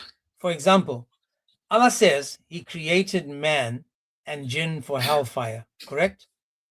You might be correct. I don't know, but I think you're correct. Yeah. Okay. So is it possible for those who are created for hellfire not to go to hellfire? Yes, because as I said earlier, every possible outcome is possible. Okay. So if Allah created you for hellfire, can you change what Allah created you for? No. Beautiful. So then you can't change. It's impossible for you to change something that Allah has made. But how do you know that something other than God can redo it? Redo it. Can't. Beautiful. Watch this. If you believe in the God of Islam, the God of Islam tells you that he created many of the jinn and mankind for hellfire, meaning that you have no free will. There's nothing you can do that can change what Allah has created you for. Like He created a fish for water. The fish can't say tomorrow, nope, I don't want to be a fish anymore. I want to walk on earth, because he was created specifically for water. Now, if Allah created you specifically for hellfire, there's nothing that you can do, no matter how many good deeds you do, no matter how many times you pray, how many times you fast, nothing you do is going to change what your God created you for. So it's impossible. Why would God then judge you at the end day? Boom shakalaka, thank you for asking an amazing question. This shows you that there is no need for the last day in Islam, because Allah has already decided if you're going to heaven or hell. Do you agree that in Islam, Allah has already decided if you're going to heaven or hell? Yeah. Beautiful. So on the day of judgment, doesn't Allah already know where He's sending you? Yeah. So on the day of judgment, there's no need to explain yourself, because Allah already decided where He's sending you, correct? And where do you have got this information from? The Quran, Islam. The Quran. So the Quran tells you that this is the way it goes. The Quran tells me, for example, in Surah 10:100, that you cannot will unless Allah wills. The Quran tells me in Surah 7:179 that that Allah has created many of the jinn and mankind for hellfire. Explain me something, please. Sure. Why doesn't an Allah 2.0 exist? Why doesn't Allah 2.0 exist? Yeah. Because 3.5 is stronger. Yeah. Okay. Maybe, but maybe he lost some strength. So I'm asking you now, do you know, sir, whether you are going to heaven or hell? I think I go to heaven. You think, but you're not sure of that, correct? No, I'm not sure. Okay. How do you I'm know? not sure even if an hell or heaven exists. But you're a Muslim. No. You're not a Muslim. No, I'm not. Say Muhammad is a false prophet. Ashhadu Muhammad Rasulullah. Ik ken dat, ja. Bro, we know what you're saying. You think you're slick?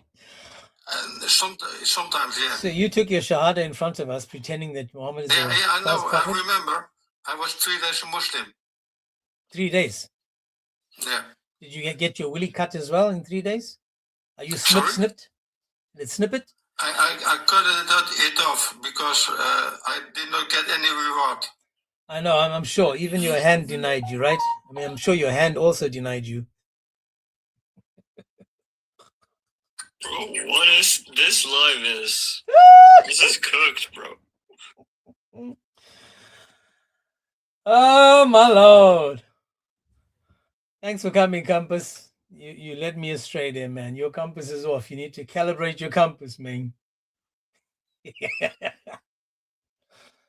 Oh my Lord. Oh, where was I? Man, this dude got me. Okay, anyway, yeah, I'm doing this about the miracles. We still try to understand, are there any miracles, given to Islam, given to Muhammad? And now we are in the Quran where it says that they're literally asking Muhammad, they're saying to him, they have said the Quran is only a result of confused dreams. He is a poet. He should show us miracles as the ancient prophets have done, as the prophets that had miracles before him. So they're asking clearly for evidence that Muhammad is a prophet. They're asking him to, if you're a prophet, do some miracles. What did Muhammad say? Did Muhammad do any miracles? Muslims, where are you Muslims? Did Muhammad do any miracles? How many miracles did Muhammad do to show these people that he's a true prophet? For that, we have to go to a Quran verse again, and we'll go to Surah 1793. Let me go there, 17. And we'll go to 93. We're just trying to understand Muhammad, people. We're trying to understand this God of Islam, Muhammad. And, you know, we just want to make sure that we understand whether what he's saying. So, Base, I'm not sure if you know you requested. I'll drop you, but if you want to come up, just come back up.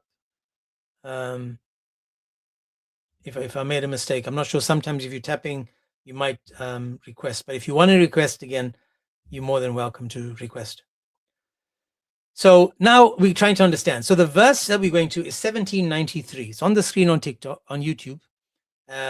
So it says over here, or thou wilt, now let me find a proper English one. It says, or thou have a house of gold, or thou ascend upon it, or even up, and then, or do you have a house of gold, or do you ascend into the sky? And we will not believe in your ascension until you bring down to us a book we may read. Kul, says Allah, Kul, exalted is my Lord, was I ever but a human messenger? So instead of Muhammad saying something smart or bringing something new, he turns around and says, hang on, I'm just a messenger, man. I'm just a mortal. Compass, I thought you were done, so what do you want? No, I thought you were done. I was done with you. Yeah. So as a Muslim... I'm not done with you yet, so why can't we discuss it any further? Okay, so how many miracles did Muhammad do? 50. Can you name one? Yeah, he declared that lying is, according to the Hadith, is permissible under 3 circumstances. So that's a miracle. That's a miracle? Yeah, because according to the 10 Commandments, you cannot lie. So which is true then now? Is lying allowed in Islam, or is lying not allowed in Islam? It is. Okay. So lying is allowed in Islam. It goes against the 10 Commandments. Therefore, it's true. Therefore, it's not true. So hang on. You just said that that's a miracle given to Muhammad.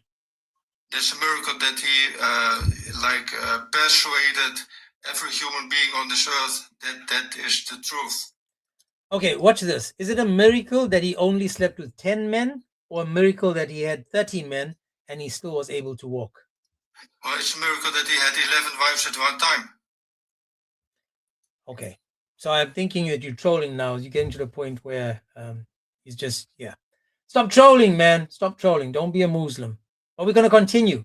The people are saying in the verse, hang on a second, man. Show us some miracles. Allah comes to the rescue and says, glory be to my Lord. Am I any more than just a human messenger? Am I just not a mortal man? Why would you expect me to be anything else? I'm just a mortal messenger. Just a mortal messenger. I'm just am I anything other than just a human being? I'm trying to trust Muhammad. Where's the miracles that, for example, the other previous prophets had? The previous prophets are supposed to have done miracles. People are saying, why can't you be like them? Muhammad is like, oh, hang on a second. What do you mean do I need to be like them? Now, this to me is a lame excuse, a poor excuse, pathetic attempt of Muhammad saying, yeah, but no, I'm just a human. The other messengers of God, of course they did. But weren't they human as well? Aren't all these people human? Aren't all prophets human? Except Jesus, of course. All the other prophets, aren't they human? Doesn't seem that they were anything more than human besides Jesus, if you look at him as just a prophet. Now, again, I'm just trying to understand this, right? Because this is a pathetic excuse given to us, but we're going to go to another verse where we're going to go to Surah 15:6. 15:6. I'm still trying to understand, people, how can I trust this God of Islam, this prophet of Islam, if, he's not making it make sense. Definitely not making it make sense. But 15:6 gives us an understanding because it says, and they say, "O you upon whom the message has been sent down, you are indeed mad." Oh, sorry. He says, "You are possessed." The people this now, oh, everybody loved Muhammad. Everybody loved Muhammad back then. Everybody, man. But now they say, hang on, you possessed, dude. You're a madman. It says, "You surely crazed, indeed a madman. You are mad. You are possessed. Thou art mad." Now I'm getting confused. Am I supposed to trust a man that people at his time thought was possessed, was mad? Now we've got hadiths confirming he was bewitched, but now this dude is making it even worse for himself because the Quran is saying that the people at his time considered him to be exactly mentally unstable. I'm not too sure, people. This is very difficult for us to, to accept that the best example to mankind, the people of his time considered him to be a little bit dilulu. A little bit dilulu. I'm just saying. But again, I'm hoping a Muslim can come and tell us. We're trying to respect and understand Muhammad. So we're going to some of the miracles given to Muhammad. Maybe that will strengthen us. But so far the Quran is saying, yeah, but people were saying he's a liar, he's mad. It makes it very difficult to accept, difficult to understand. Now, when we continue reading in the Quran, we can see, for example, in the Quran again, in Surah 349, when it talks about Jesus. So the Quran has zero problem attributing miracles to certain people. So Muhammad says, I'm just a human. Yet Jesus, according to the same book, is saying, well, hang on a second. It says, talking to the messenger to the children of Israel, saying, "I have come down to you with a sign from your Lord," meaning a miracle from your Lord. "I will create for you a bird out of clay as the I will create for you out of clay as the likeness of a bird." So the Quran has no problem, God bless, bro. The Quran has no problem attributing miracles to prophets. So it's not like, oh, they just hop, skipped, and jumped over Muhammad. No, it's deliberate. It's saying, well, Jesus did that. Moses did that. Solomon stood for an entire year leaning on a stick. He did that. I'm not sure who else did miracles in this book. And now we can see Jesus himself does this miracle, and you'll think that's enough. You'd think so. You would think so. And then he says, "And I will then breathe into it, and it will be a bird by Allah's permission. I will also heal the blind and the leper and bring life to the dead by Allah's permission. I will inform you of what you can eat and what you can have in your houses. Surely this is a sign for you if you are believers." Thank you, Compass. Thank you, my man. May Allah guide me. Now, the problem again arises, ladies and gents. The problem now kicks in because now we can see clearly, according to Islam, Jesus is given all these miracles. Allah is not shy to mention these miracles, but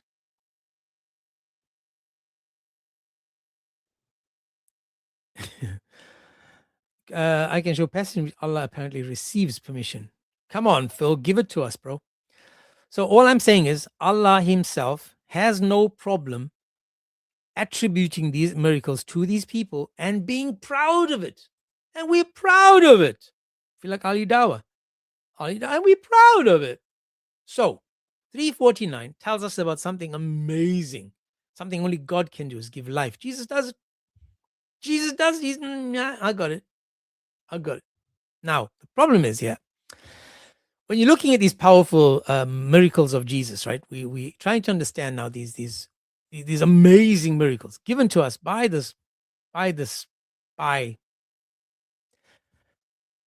and it's presenting this to the Muslims again is to bring them into Islam. Bring them into Islam. Because notice they're not using Muhammad. So they proved that the gospel is indeed inspired word of God by using these miracles. Where do they get that from? They can only get it from the previous scriptures. That's where they get it from. So anyone on the YouTube that wants to go and see what Phil has just added, he says that he has on his website, does Allah receive permission? Does Allah receive permission? So if you go back to the YouTube and you guys want to follow that lead, I've pinned it on the YouTube so you guys can. Yeah, let me just continue. We're just still talking about just, silliness of Islam and how we're still trying to understand if we can trust Allah. Doesn't seem though yet. Yes, Chris, you're definitely right there. He says, yes, James, but you see, Jesus was God. So of course, miracles, indeed.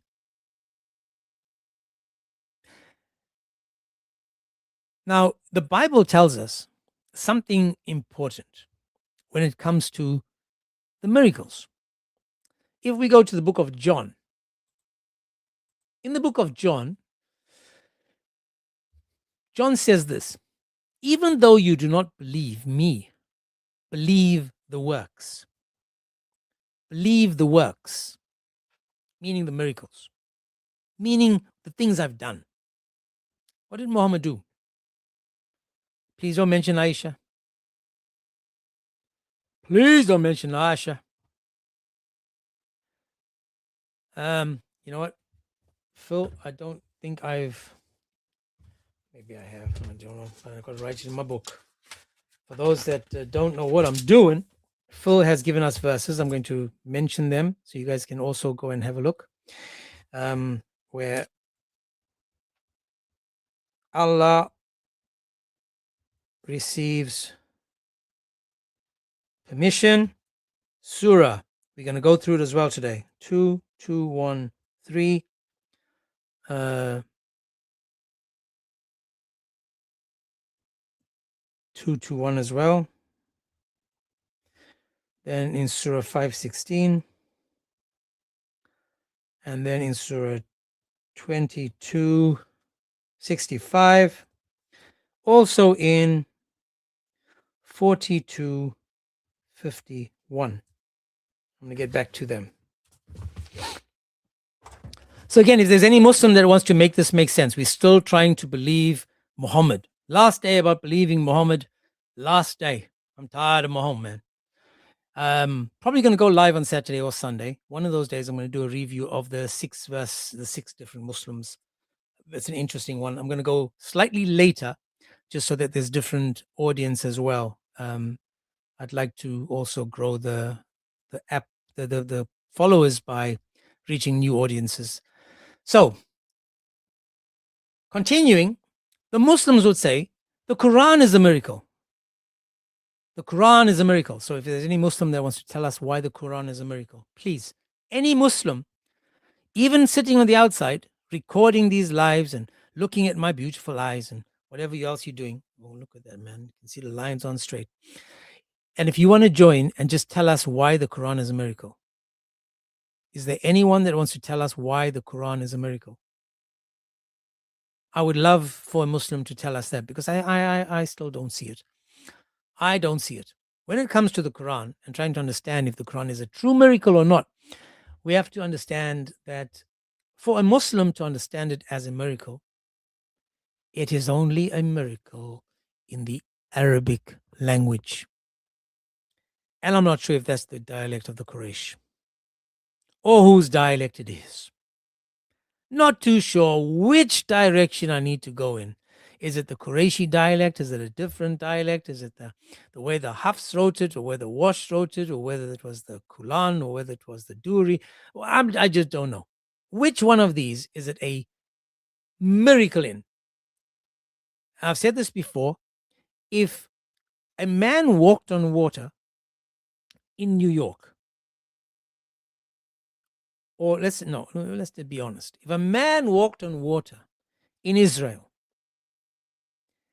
and people in Australia, New Zealand, Chile, Peru, Africa, wherever, heard about this, they would consider that to be a miracle because it's a miracle to all people. To everybody, that is a miracle. That is something wow.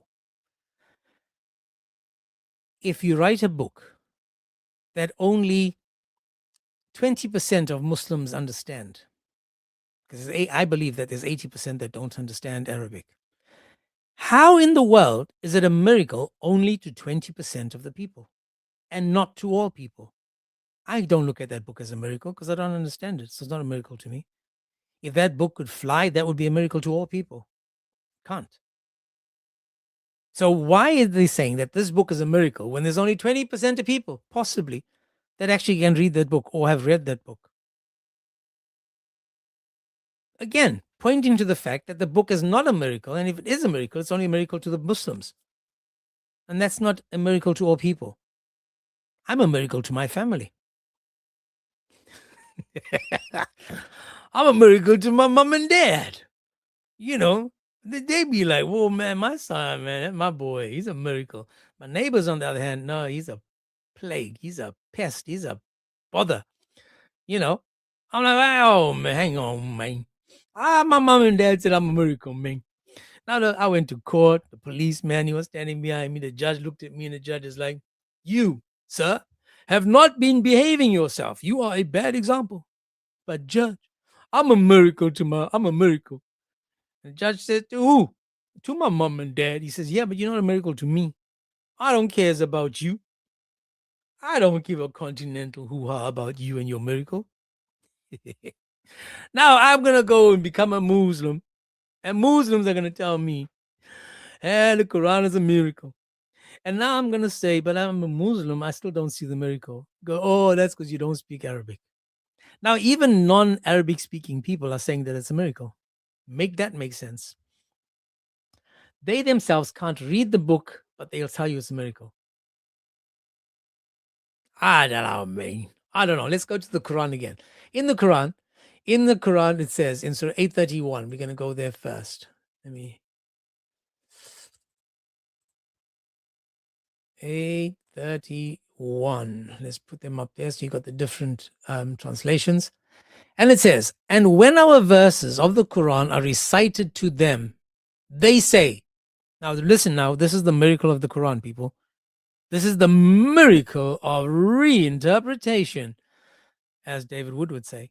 So this is the miracle of the Quran now. Remember.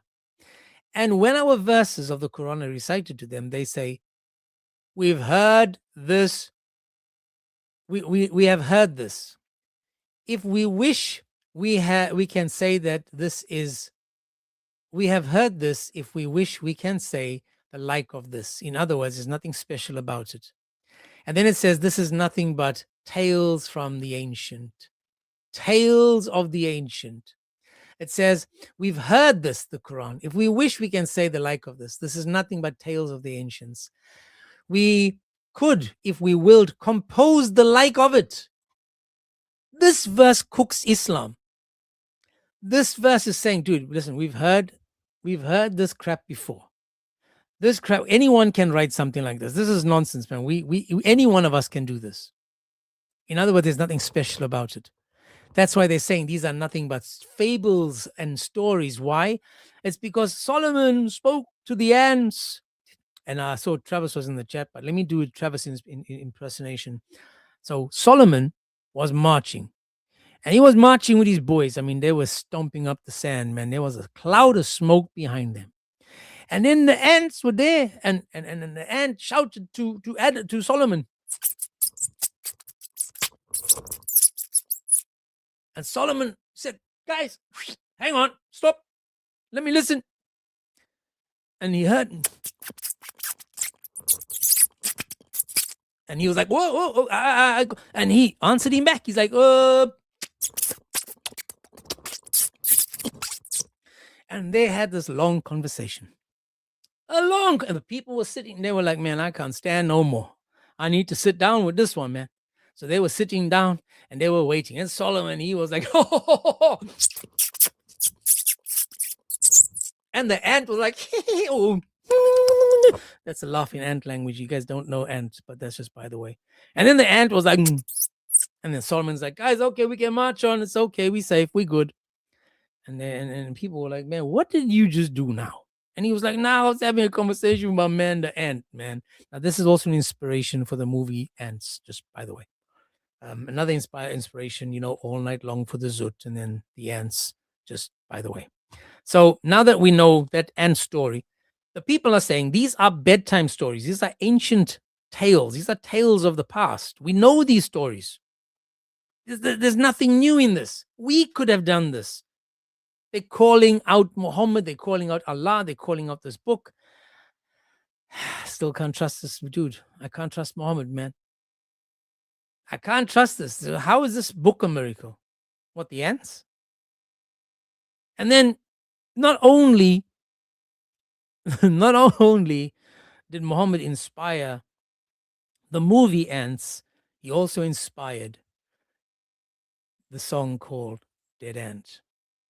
For those that don't know, it goes like dead ant, dead ant, dead ant, dead ant, dead ant, dead ant, dead ant. Yes, that is when Muhammad slept with his dead aunt. Just saying. But guys, as you can see, I just want to give another shout out to Styles. If you don't know, Styles called me out. He thought he was in Thailand and he got himself a ladyboy. He was very disappointed in Thailand. And now he came to my live, probably, I don't know, this is behind my back, took a screenshot. He was tempted by my eyes. He got lost in my eyes. He fell deep in love with my eyes. And then all of a sudden he was like, what? It's a man. It's a man. Just like the same thing happened to him when he was probably in Thailand. And then he says, Muslims who open lives, give dawah on this app, or mod dawah lives, block this kalb, woof, woof, or belt him every chance you get. Yes, this is a man in a hijab. Now, that's why at the beginning of the live, people, we had so many Muslims coming up, fighting me as soon as they walked in, being Muslims, because they were sent by Styles. So I like his style. But again, as I said, people, we've gone through Muhammad yesterday, his behavior from the time he was born till he passed away. We're trying to make it make sense. We're finding miracles of Muhammad. There aren't any miracles of Muhammad. We've just exposed that the Quran is not a miracle. If it is a miracle, it's only a miracle to the 20% that maybe understand or read Arabic. The rest of us, it's nothing to us. It means nothing. In the verse we just went to, the people are saying in that verse, this is nothing but fairy tales. We can make these books. Now imagine this is in your book. It's in your book. It says, we could, if we will, compose the like of it. They are nothing but fables of ancient times. There's nothing in this religion that's proving it so far to be true. Nada. Again, I'm just giving the Muslims a chance to make it make sense. 2 more days apparently, and then I get my main account back. It is right now sitting on the top of Kaaba, leaving a trail behind. It's disguised, though Allah made it seem to be a pigeon. So it appears to be a pigeon right now. Should come back in a couple of days. If there's any Muslim that wants to continue or come up and make this make sense, man, you're more than welcome. For those that are not, haven't yet on my YouTube, I have a channel called James 007 and then Topics, where I've released some music. It's on the YouTube. It's also on Spotify, on iTunes, and it's all over the show.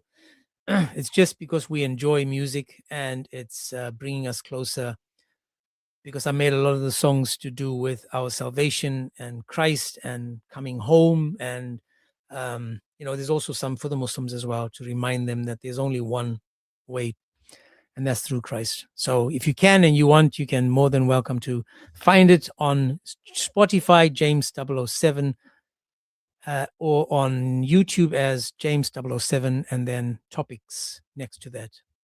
And hopefully you can find that. Let's go a few more, and then we'll see how it goes. When we're looking at the Quran, right? Again, the miracle of the Quran in Surah 59, in Surah 59, let me just see. 15. Man, I'm forgetting verses, people. I am forgetting verses. 15:19. There we go. 15:19. 15:19, where it says, clearly as clear as day, and the earth we stretched it forth and cast it on firm mountains, and caused to grow therein of everything justly weighed. And the earth we spread out, and the earth we stretched out, and the earth we spread out, and we spread out, and we spread out. And then look at this Yusuf Ali. The last verse says, and the earth we spread out like a carpet, and set thereupon mountains firm and immovable. Immovable. Now, this again is coming to you from a God that's telling you that he laid out the carpet. He laid out the carpet, the earth like a carpet. But Tafsir al-Jalalain, when you go to it, it actually goes on and says that, and the earth, how it was laid out flat. As for his words, which is sutihat, laid out flat. This is on a literal reading, suggests that the earth is flat, which is the opinion of most of the scholars of the revealed law, and not a sphere as astronomers have it. Now that's Jalalain. Jalalain is confirming that the earth is flat as most scholars have revealed it.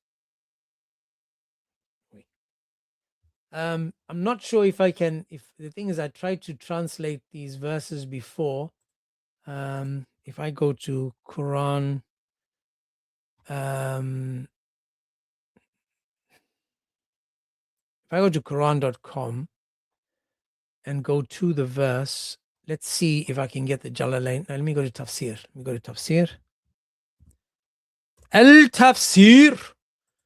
Al-Tafsir. And we're going to go to 15:19. Let me see the Tafsir. Let's go to 15 and 19. And then let's go. Jalalain. There we go. Display. Okay. And it says, and the earth we have. Oh, sorry. It's not on the screen. Why isn't it on the screen? 1 second.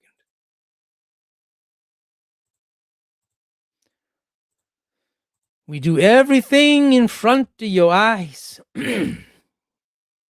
So it says, Jalalain says, and the earth we have stretched it out flat and cast therein firm mountains, lest it should be swayed because beneath its inhabitants. So we've stretched it out flat, but this is a how you say, it's a smaller version of the entire hadith. But it's saying we've spread it out flat, confirming that the earth is flat according to them. Islam. But guys, I don't know what else to say, man, about this Muhammad. I mean, is there anyone so far that's ready for the Shahada? Is there anyone that believes that Muhammad is a true prophet so far? Is there anyone that thinks that Muhammad did any miracles? If you believe, and this is honest, if you Muslims on YouTube and TikTok, if there's a Muslim listening and you do believe that there are miracles given to us by Muhammad, please request and show me where I can find the miracles, because the Quran and Allah are clear that Muhammad had no miracles. It's as clear as day. No miracles given to Muhammad. If there's anyone that can prove it, please, there, at least there's over 140 people listening on YouTube and TikTok. You guys will please, you'd help us understand it so much better, and we'll be smarter for it. We'll be smarter because, Isaiah says in Isaiah 40:22, it says, there's one who is dwelling above the circle of the earth. So if Isaiah is saying the earth is a circle, and you've got Jalalain and the Quran saying that he laid it out flat, I'm just trying to understand, they both can't be true. One can be true, but they both can't be true at the same time. Because we're just trying to understand that even though Isaiah came many, many years before Jesus, probably 700 years, which is another 1,200 years before Muhammad, I don't know, man. So we've got McCain said, if he didn't do miracles, how do you explain Sahih Bukhari 5517? So let us go there.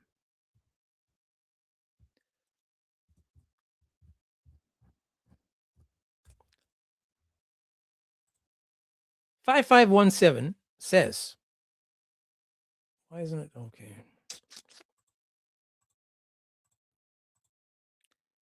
I'm about to read it to you.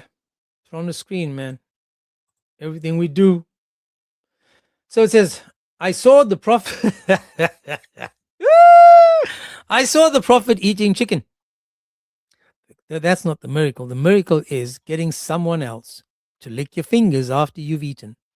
That is a true miracle. To get a grown man, another man, to your fingers, that is a miracle.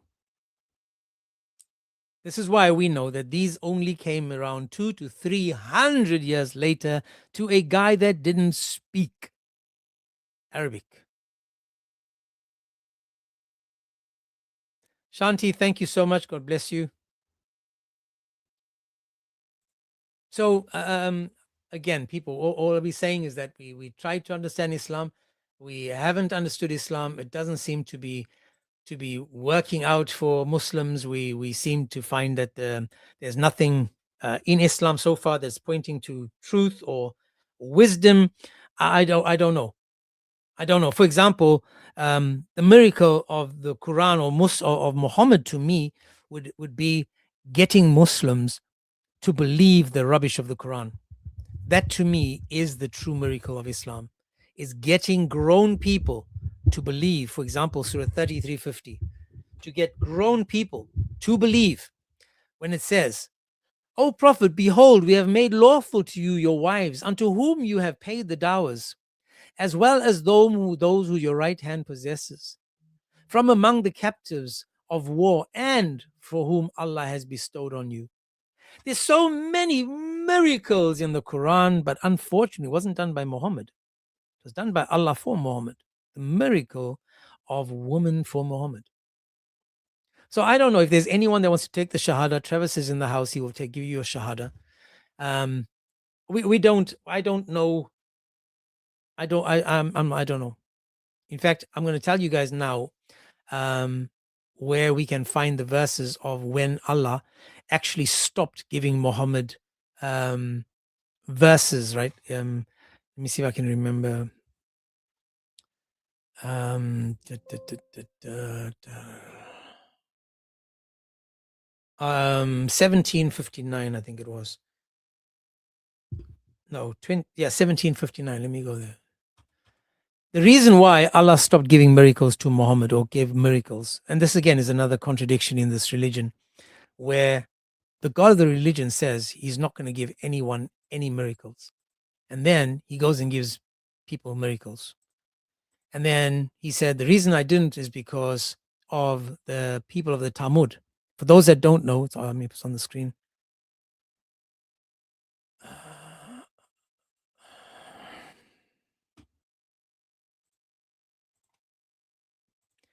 So 1759, when it says, nothing prevented us from sending signs, miracles, but the ancients cried lies to them, and we brought the Talmud, the she-camel, visible, but they did her wrong. So if you Google the people of the Talmud, right, they lived before Jesus and disappeared after Jesus. Before that, they were given a she-camel. Now, you know Allah loves these camels. He gave them a she-camel. And Allah said, don't touch the she-camel, leave it alone. What did they do? They went and slaughtered the she-camel. And then Allah said, no more miracles because you guys slaughtered the she-camel. That's it. No more miracles. The Quran is clear. It says there, nothing stops us from sending signs, sending proof, sending signs, except the people of olden times rejected them as lies. So because those people rejected them as lies,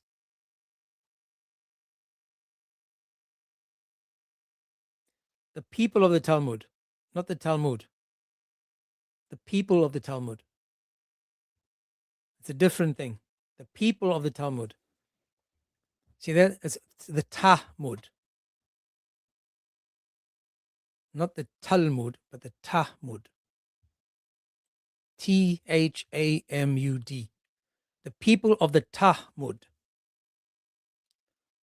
Compass, man, you seem to be getting more and more frustrated in the live there. I'm just going to mute you for a couple of minutes, my brother. I don't want you to, get banned or, just ease up over there, have some water.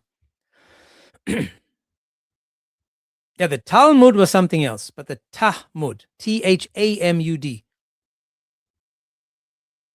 Let me just add it in there.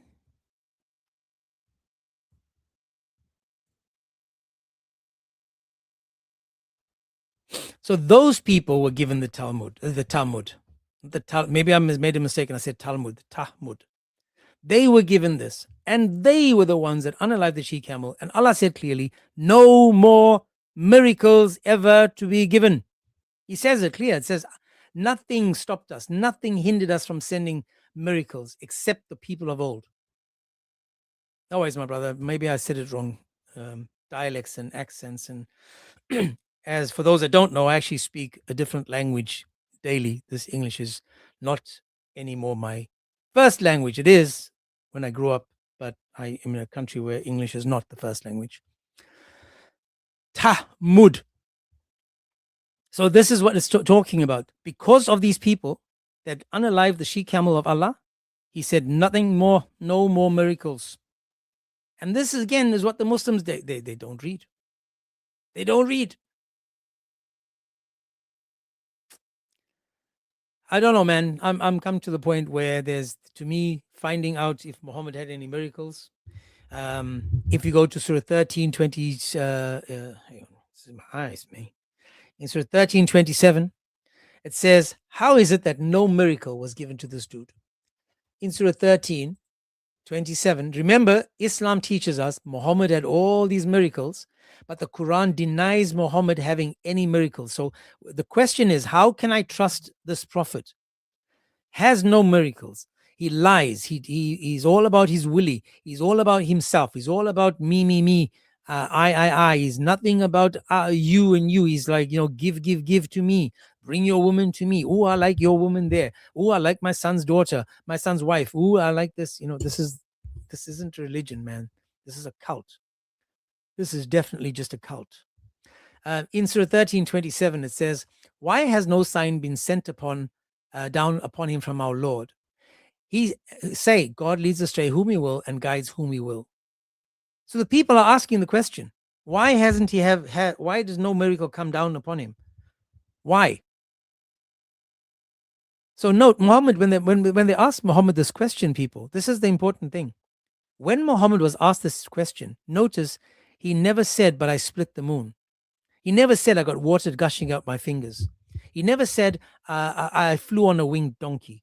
He never said, I had trees walk with me and cover me when I took a dump. He never said that. They asked him, why don't you have any miracles? What was his answer? He said, aren't I just a normal human dude? Aren't I just a man, just an ordinary person? I noticed you in the chat, my brother. You can jump up as soon as you want, my man.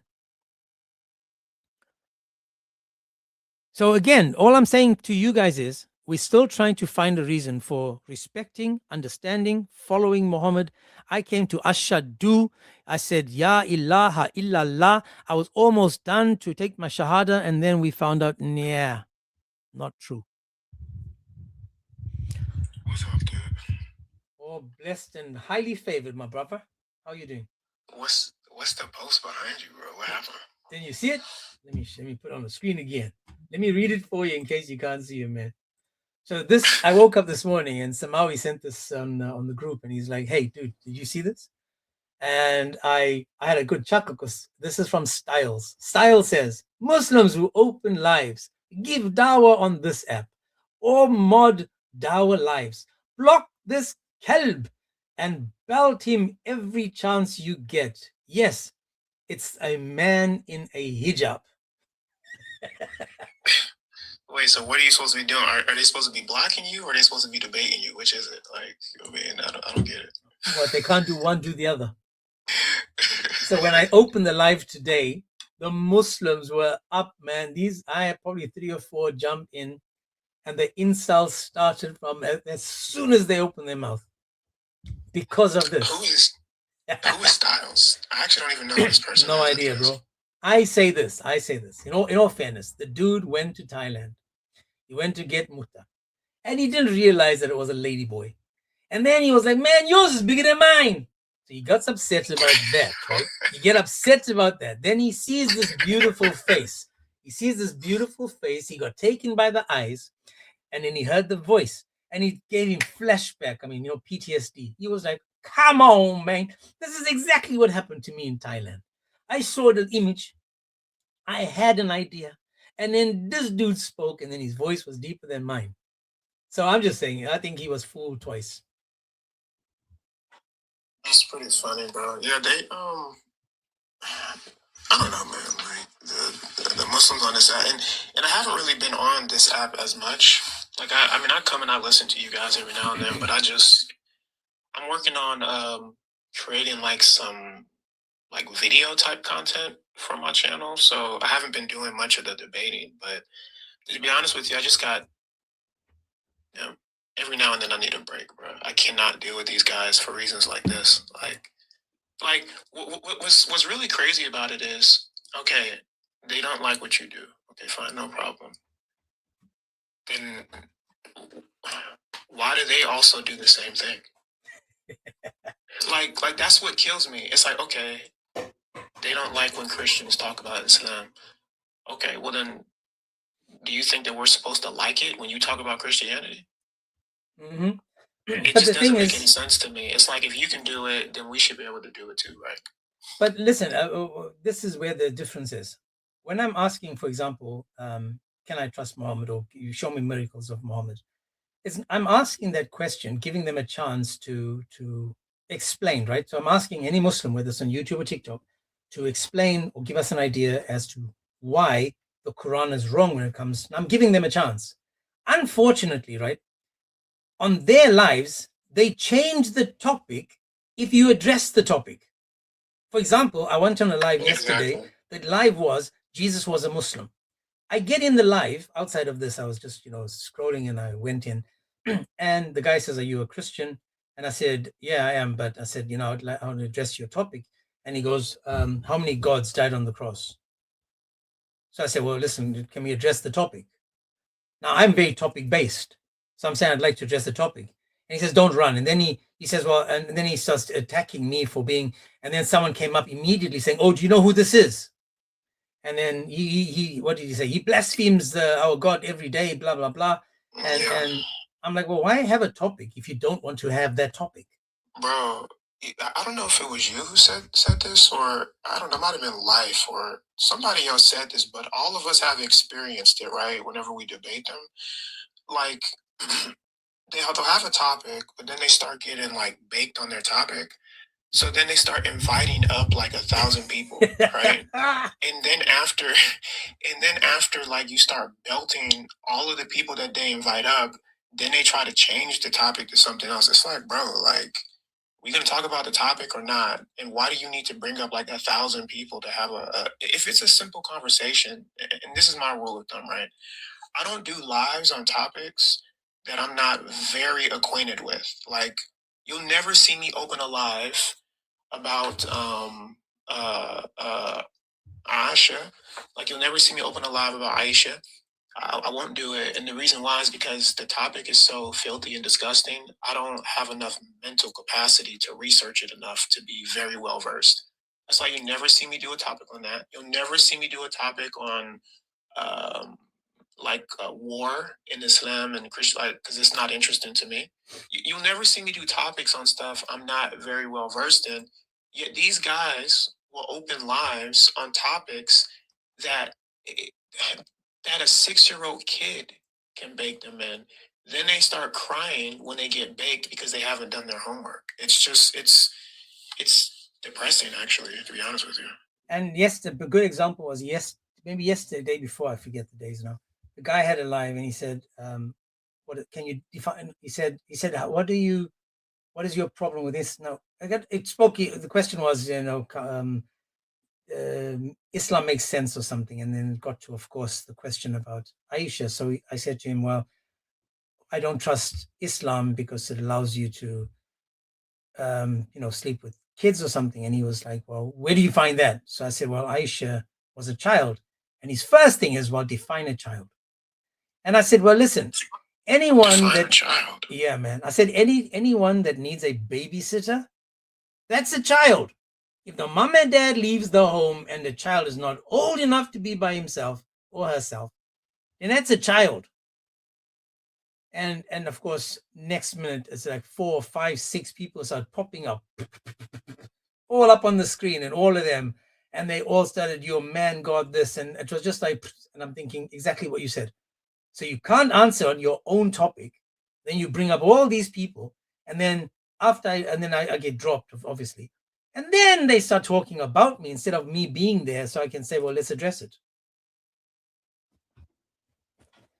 Can't make this.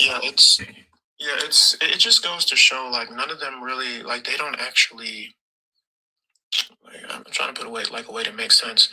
They don't actually want to have the conversation. Like, a lot of these guys, especially here on this app, like, they do it because, monetary gains. They want to get followers, they want to get views, which I understand that's part of the game, right?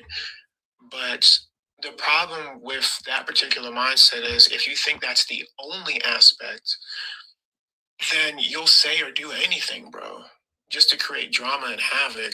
And it's like, time and place, bro. Like, there's a bunch of people that I talk to behind the scenes, and like, we actually have real conversations about this stuff. Some of them are Christians, some Muslim, and some atheist. And those are the conversations I enjoy the most. But on this app, dude, when you do these lives, bro, it's like just hell unleashed, bro. So the topic, extreme critique, is, should I trust Muhammad? When we do a topic and it's about whatever you want to ask about, then you're more than welcome to join. It's just that on the YouTube, we have a topic. It is called Help Me Trust Muhammad. Doesn't seem so far that there's any Muslim that is able to give us a reason, a valid reason. No one has yet given us a valid reason for us to trust Muhammad. Yes, we shouldn't trust Muhammad. That's exactly right. We're just hoping for Muslims to give us a reason why we should trust Muhammad. The only thing I know that I should trust is that he's not good enough to look after my child. Now, when I say child, it's because I gave birth to her. Whether she is 4, 14, or 44, I still wouldn't trust Muhammad with my child. Just saying, just by the way. If there's a Muslim that can make it make sense. I mean, that's a good question, though, to ask, right? Because it's not... So, like, a lot of the times what these guys do on these apps, they think that we ask them unreasonable questions, right? Like, why do you follow Satan? Or, like, something like that, right? Like, yeah. Now, obviously, for us, we can probably make an argument for that. And I know that you've done many topics on that, so you're very good at that. But most of the time, like, whenever we're trying to have real conversations, we're asking them real questions, because these are things that, and especially you, James, because you made an analogy once. What's the analogy again? Where it's like, before you buy something, you check it or something like that? Yeah, you check it. Yeah. So it's like, you're going to go to the store, and let's say you're going to buy some fruit or, whatever. You check it first. Like, yesterday I went to the store and bought some onions because I was making some food. And I checked the onions, right, to make sure there was no dark spots and stuff like that. I didn't just pick the first onion, throw it in my bag, but this is what these guys do, right? Like, you ask them, okay, well, why should we trust Islam or Muhammad or something like that? And then you can tell that they never even ask their own selves that question because of the answers they give. It's like, you converted to this religion and you didn't ask the most basic fundamental question. But listen, as you said, this isn't an attack. I want to know what a Muslim thinks and feels as to, and again, these lives are called do dawah. Muslims do dawah. I'm asking this question. If you made it make sense, you'd have people like Travis in the chat that could take his shahada. I mean, he's already gotten to the Ya ilaha illallah Muhammad Ras, and he hasn't finished the last bit. He's so close. All you have to do is help him across the line by telling him why we should trust Muhammad. Give us a reason. What about Muhammad is trustworthy? And Travis is saying lol in the chat. Well, yeah, go on. James, actually, I'm curious. So, like, if you were, I mean, let's say you're on the street, right? Or let's say you're at the supermarket and you hear two people in front of you while you're waiting in line. You hear them talking about, okay, well, I have, I'm getting some groceries for Eid today. Because, Eid was yesterday. I think it's for the next 2 days, actually. And you hear them talking about it, and then they're talking about how amazing Islam is and that they're so thankful for Eid. What would you say to them about, okay, well, what is so amazing about Islam? Like, can I give you some reasons as to why maybe it's not as great? Like, what would you say to them to maybe get them to look deeper into it? Well, and that's a good question. Soldier, the reason I'm using this is because I have taken my shahada and I want you guys to lower your gaze, because there's a lot of effeminate men in Islam right now that keep looking at me thinking I'm Korah, think I'm Itachi. So lower your gaze, my man. Welcome, brother. God bless. So now that's an amazing question. That's a good question. The thing is, when it comes to that question, is we need to understand or say to Muslims, why are you doing something that you go against? You are making a blood sacrifice. And then my question is, why? What is the reason, according to Islam, for a blood sacrifice? Because they don't understand it, right? The Muslims don't understand what a blood sacrifice is and the reason for them slaughtering animals. I actually watched a live on YouTube, not YouTube, on TikTok, not a live, a video. And the Muslim guy said, Muslims, he says, I am a Muslim. Why are we doing this pagan ritual of unaliving animals for God? He said, what we should be doing is planting trees. He says, go buy food for someone. Don't unalive lambs and sheep and stuff. He said, because you guys don't know that the Quran teaches that blood is not, he gave a verse, I forget the verse, where you're not allowed to give blood sacrifices to Allah. Yet these people, without knowing it, are doing a pagan ritual of blood sacrifice, not understanding the deeper meaning of a blood sacrifice. So my question to a Muslim would be, I mean, I've got the Muslim guy, Ode, I forgot what his new name is. I would love it if he could come up and tell me, what is the reason? Yeah, Jund Allah, soldier of Allah. Why can you tell me in Islam, why are they slaughtering animals? And don't say it's about Abraham. Abraham did it. That was a one-time thing. It wasn't supposed to be done every single year where you're just going to keep on unaliving. That was a foretelling of Jesus. When Ishmael carried, Isaac carried the wood on his shoulder, representing Christ carrying the cross on his shoulder. The 3-day hike, the 3-day walk, pointing again to Christ and his 3 days. There's a story behind the whole Abraham and the sacrifice. There's a story behind it. It happened. Why are you guys doing it if you don't believe in blood sacrifice? And this again takes us to the shedding of blood, life in the blood. In Leviticus, when it talks about, it says, for the life of all flesh is its blood. This blood sustains its life. Muslims don't understand this. They don't know this. So my question, first of all, is why are you sacrificing animals? What's the benefit of that? Why don't you just give zakat? That's a good question. I mean, I guess if I was a Muslim, I'd probably say something like, like we can trace the roots, of this practice even back to as early as Judaism. I mean, I know you refuted it with the thing about Ibrahim and Ishaq or Ismail, but you know, they probably try to contest that and to fight it. And I think, like, for me, like, a really good segue into that is, okay, well, when we look at the religion of Judaism, what is it that they believed? Now, I'm going to tell you what they're going to do if you say that. They're going to say, one God, one God, one God. They believe in one God and you believe in three. But I think that's a really good opportunity to, like, open the Bible and to show them what the Bible actually says. Because when you look at the aspects of one God, like whether you believe in Trinity, if you think the Bible teaches Trinity, or you think it teaches some reductionist version of monotheism, the aspects of that God that the Bible talks about is completely different than the God of Islam. So it's like, even if you were to trace, you know, these traditions back to Judaism in their prime, but when you look and you read the book that the Jewish people read today, it's not an Islamic God. So, I mean, that's kind of how I would look at it too. It's like, how do you even trace that your religion goes back to some type of Abrahamic faith? Exactly.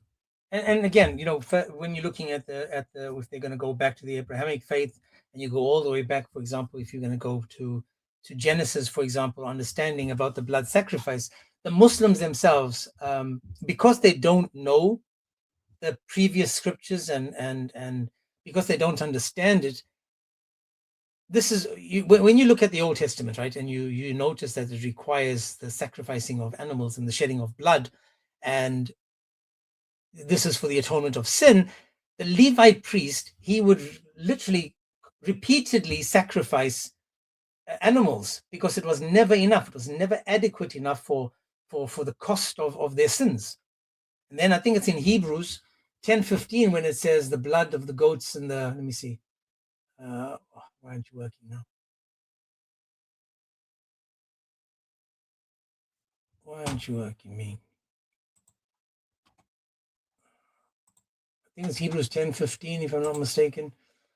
No. Hebrews 10. Why aren't you working, me?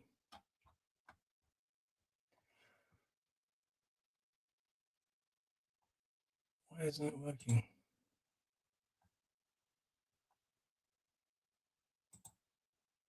Yeah. Come on. Here we go. And every priest standeth daily, ministering and offering oftentimes the same sacrifices, which can never take away sins. So what I'm saying is that according to when we're reading the previous scriptures, this was a ritual that had to continuously be done. So the blood of goats and whatever, bulls and doves and whatever they were sacrificing at the time was only for that time. But when Jesus was sacrificed, his blood, it was over. That was it. So the blood sacrifice was pointing to the final sacrifice, which was Christ on the cross. And this is where the Muslims are confused, not understanding that even according to the Old Testament, or the first book, the first sacrifice, for those that don't know it, the first unaliving was because of sin. The first sacrifice was because Adam and Eve sinned. So there was an animal sacrifice because it says that the penalty for death is sin. The penalty for sin is death. The penalty for sin is death. Therefore, a sacrifice was needed. So God unalived a lamb or an animal to use the skin as a covering for Adam and Eve. So because of their sin, let me just remove that. Because of their sin, an animal had to be sacrificed, which set the law, set the precedent. And again, Muslims don't understand this. So if there is a Muslim, again, that wants to explain this, and if you're asking why I'm wearing the hijab, it's because I want you to lower your gaze.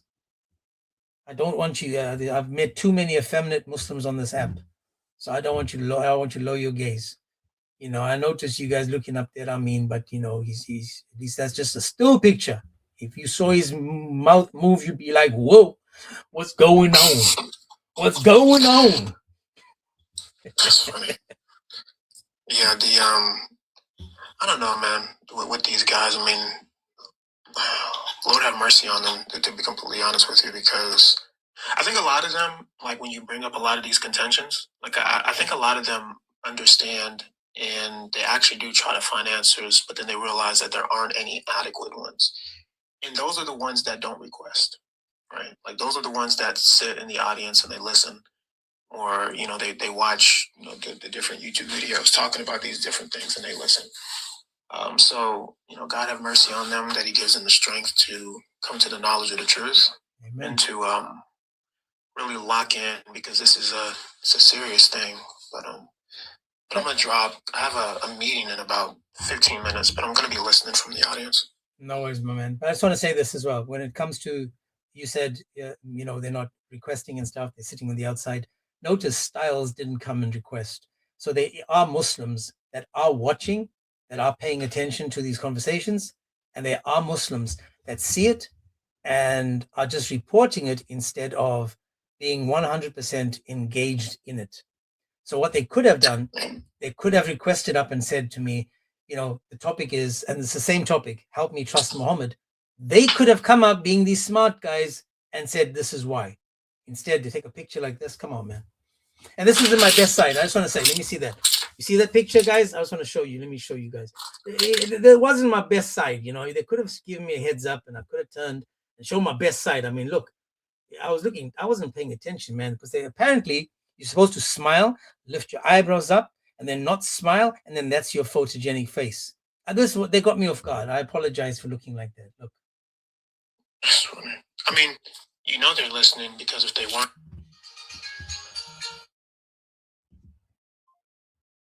correct thing. So just keep doing it, bro. I mean, for over a year now, you've been doing these lives almost every day, and the channel has grown tremendously. So just keep doing what you're doing, bro. And obviously, like, I help out as much as I can.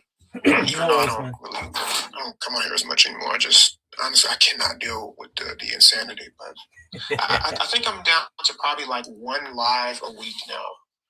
But then the rest of the time, I'm going to put into, I'm going to put into like making content. I did want to tell you really quick before I go. So I have, so I finally was able to get my channel monetized and some money coming in. So in what's next month, this June, when some of the money deposits, I'll be able to put some of that towards the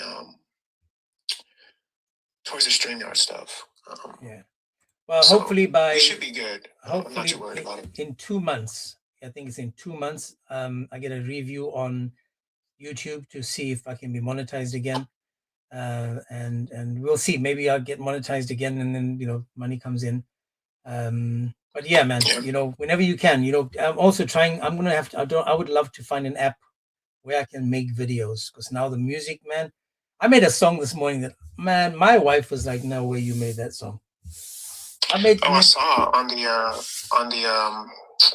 with the prompts and stuff like that. I saw from this morning how you were using it. So I told you, bro, like it's amazing the stuff that we can do now, with just like technology and how far we can go where all that's concerned. So, but the beauty is, right, you can get the rough sketch that you see, and then I start adding, for example, saxophone. You know, I want this type of beat per minute. I want this type of influence. I want this person to sing. I want this type of voice. And then I add percussions. I didn't even know I knew music, man. I love my music, but and I know my genre. I'm a you know, I've been mixing it up now. I've got different styles, but I'm a old school kind of guy, man. You know, I'm a you know, Bill Withers kind of guy. I love that. I know Withers. Okay. Well, just let me know if you need any help, because I mean, obviously, like, you know, that's my actual occupation. So if you need help, let me know. Yeah. So Brony Girl says, what do you mean by getting? I will let you know, because I would love to start making videos at some point. What do you mean by getting monetized, James? So on YouTube, you get monetized by views and ads. So they give you, God bless you, bro.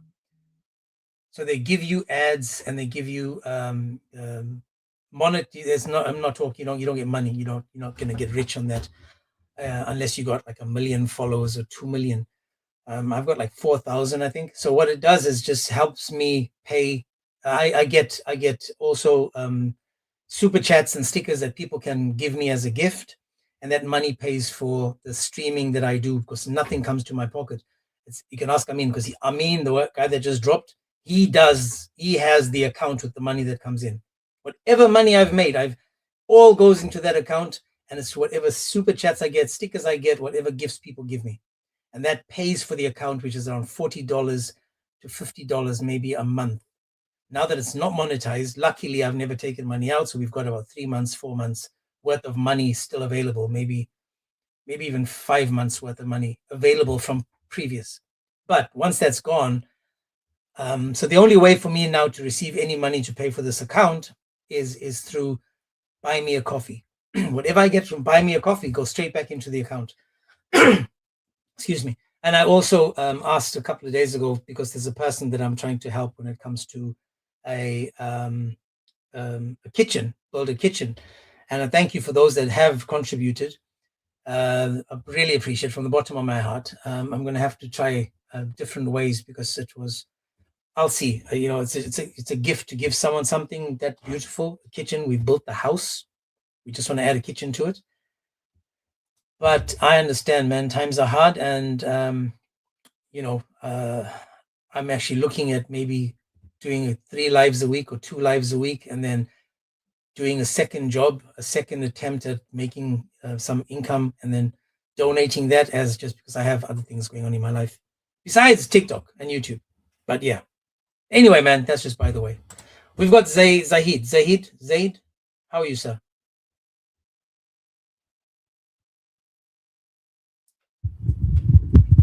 Zaid, you are muted. If you can unmute yourself.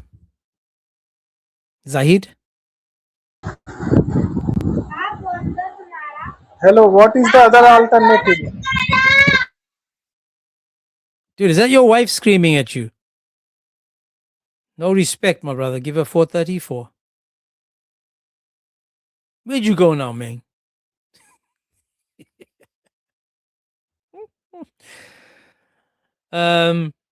Yeah, also, guys, for those that are wondering, I'm also making music. Again, I'm not no Michael Jackson or 50 Cent and all these people making millions. My music is purely because I love music, and it's on Spotify, it's on iTunes, it's on YouTube.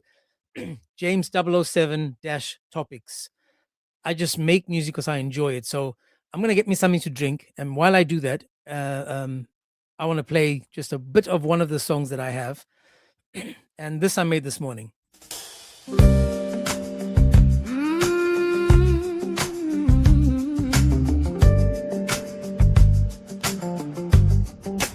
Why you walking backwards, baby?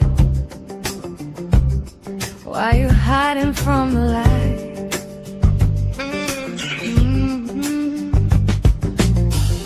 You were born beneath the sunlight,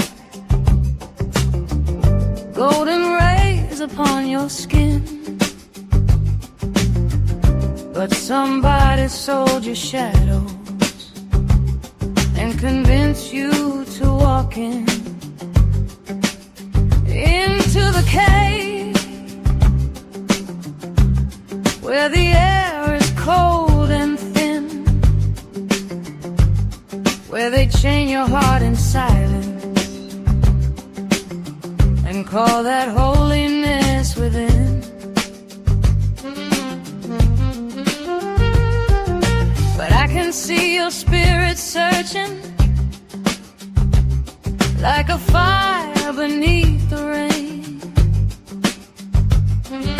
You don't gotta live in darkness. Waiting for you, Zaid, to come back, Zahid. Wear those chains. Why go back 1400 years when heaven's standing near? Why keep walking into stone when love is calling you on? Into the cave. Why you running from the light? Baby, step into the day. Leave the fear behind tonight.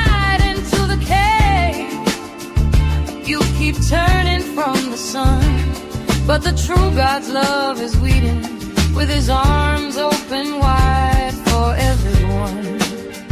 I love the saxophone. My grandfather played the sax. Summer wind across the city, sunset glowing on the sea. Truth was never built on hatred. Truth was made to set you free. No more walls around your spirit. No more chains around your mind. Love don't hide behind a sword, baby. Not on iTunes yet. Love ain't frightened by the light. Every step outside the darkness feels like breathing something new. Like the sunrise on the wall. Wait till you hear that saxophone, baby. Like the sky was made for Yeah, you. be a DJ like DJ John. Come outside, come alive. Let the light fall on your face. No more caves, no more graves, no more hiding from his grace. Just poured into the cave. Outside, feel the warmth, hear the music in the air. The true God is love forever, and his light is everywhere. Into the cave, no, I'm walking toward the light, toward the love that heals the broken, turns the darkness into life. Into the cave, no, I won't go back And come out of the again. cave. Don't I walk found freedom 1400 in the years sunlight. back in time. And the true God calls me friend.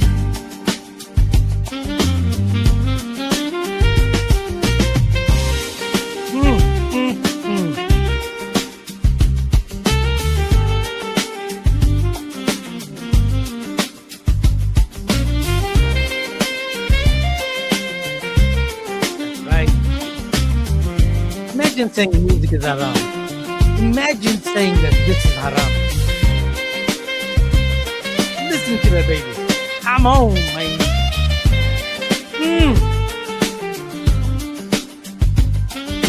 No, music is haram.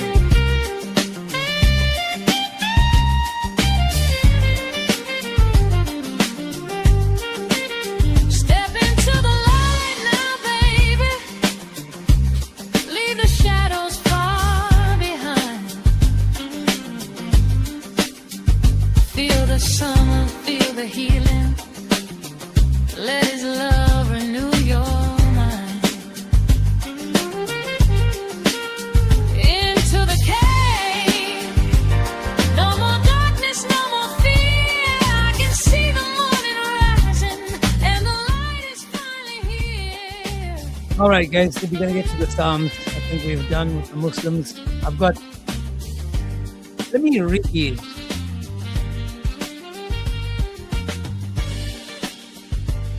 Never mind. I was going to read your message my mom just sent me. I sent her 3 songs to listen to. You know, my biggest critic is my mom and my wife and my daughter. Because, you know, they're honest enough with me. And because they are, you know, I mean, a song like this, I had this playing and my wife walking by didn't notice I made it. Actually said to me, she's like, oh, you should make a song like this. And I was like, that's right. That's right. I made 3 songs, you know, 3 beautiful songs, unfortunately. Oh, wait, sorry. That's not on YouTube. But anyway, guys, I think we get to the I'll play you the other song soon. In fact, what I'll do is when I'm done with this, I'll just play it on the TikTok, because the YouTube, you guys, I've got to download it and I've got to change it and yada yada. But it's all being released slowly but surely on iTunes, on Spotify, and on YouTube. Let me show you the YouTube, just so you guys can see it as well. The YouTube is called James and then Topics. And for those that haven't seen it before, you're more than welcome to go subscribe, follow, enjoy the amazing. Listen, this is a lot of it is beautiful gospel, but today music, and it's all today music, so you guys can enjoy it. I mean, the images that I've made, for example, Let Love Speak, Dower Town. In fact, I don't know if you guys heard this, The Wheels on the Bus. Hang on a second. I'm going to play you guys The Wheels on the Bus. And this goes all through Dower Town. Turn the bass up. Oh, come on, man. Maybe I've got too many things on. That's right. The wheels on the bus go round and round all through Dower Town. This one's for the footnotes they don't want to read. For the scholars they quote on Monday, then throw under the bus by Friday.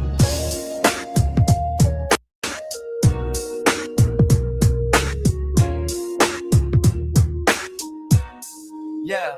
They say trust the chain, trust the men, trust the page, but when the quote gets rough, they start switching the stage. Imam said it plain, now they say that's weak, but they use that same book just last week.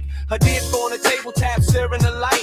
Scholar gets nervous when the wording gets tight. First it's our sources are solid, preserved and clean. Then it's brother, you don't know what the scholars mean. Flip that, skip that, duck that, smoke one bad variation and the whole room choke. They cite Ibn Kathir when it helps their case, then toss them out quick with a serious face. The wheels on the bus go round and round, round and round, round and round. The wheels on the bus go round and round, all through the Dower Town.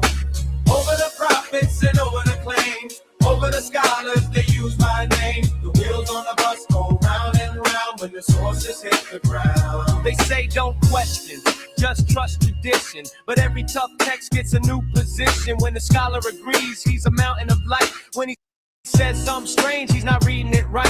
Bakari's the crown till the crown gets heavy. Then they swerve that bus like a low rider Chevy. Tabari was solid till the page got hot. Now suddenly Aggie, that's all we got.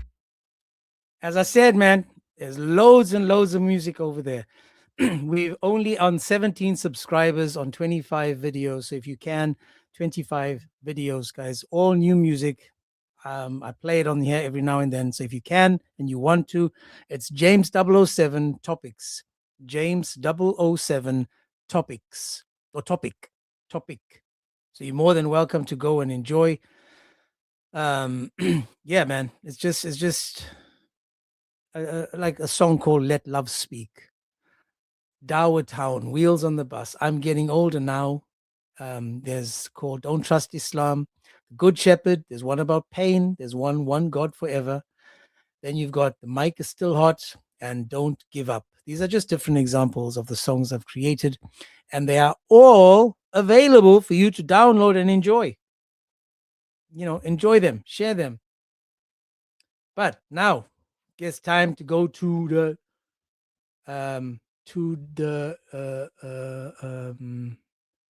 where's Chris? Man, I thought I saved him.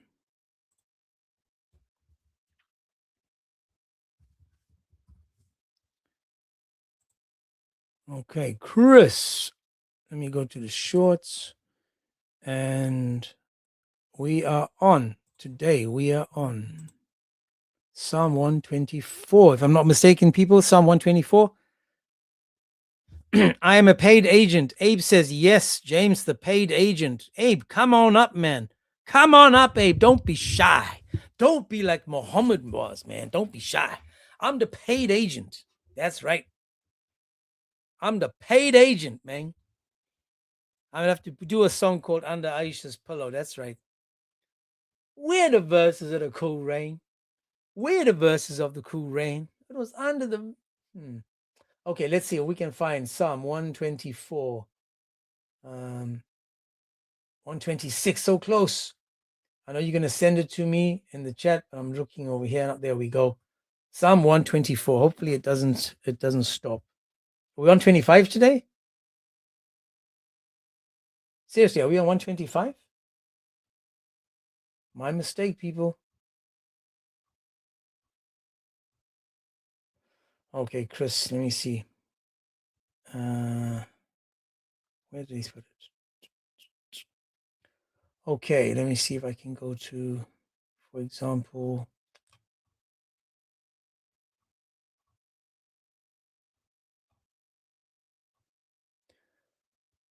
I do that.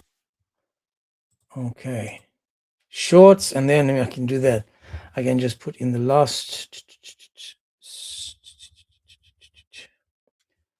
6.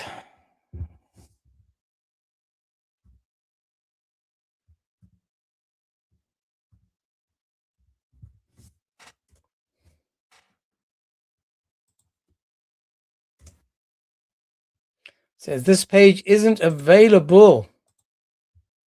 6. CD. 3. S. Oh, there's more. Okay. Didn't see the last bit. F. N. Q. G. W.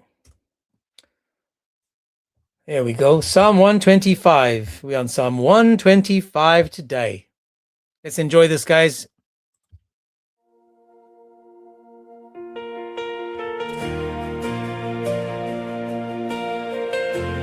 Those who trust in the Lord are like Mount Zion, which cannot be moved but remains forever.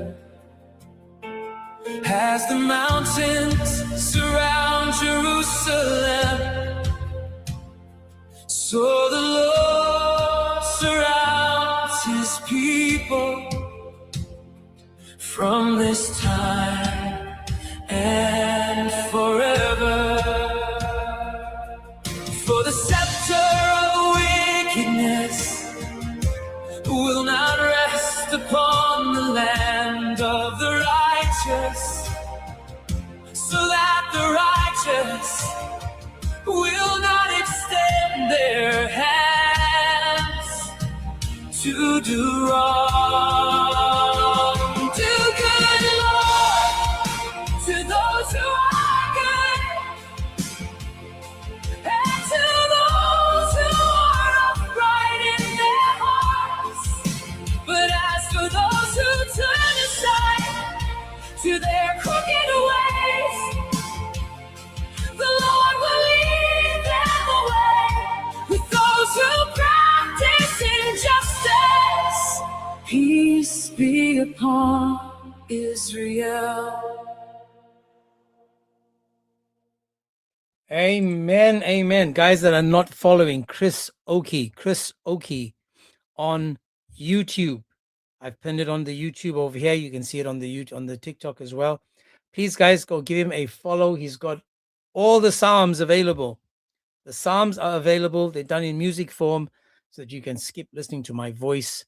Even though some Muslim men are on this live purely for my voice and to make copies. So once again, guys, before we leave, I need to give another shout out to this guy called Styles.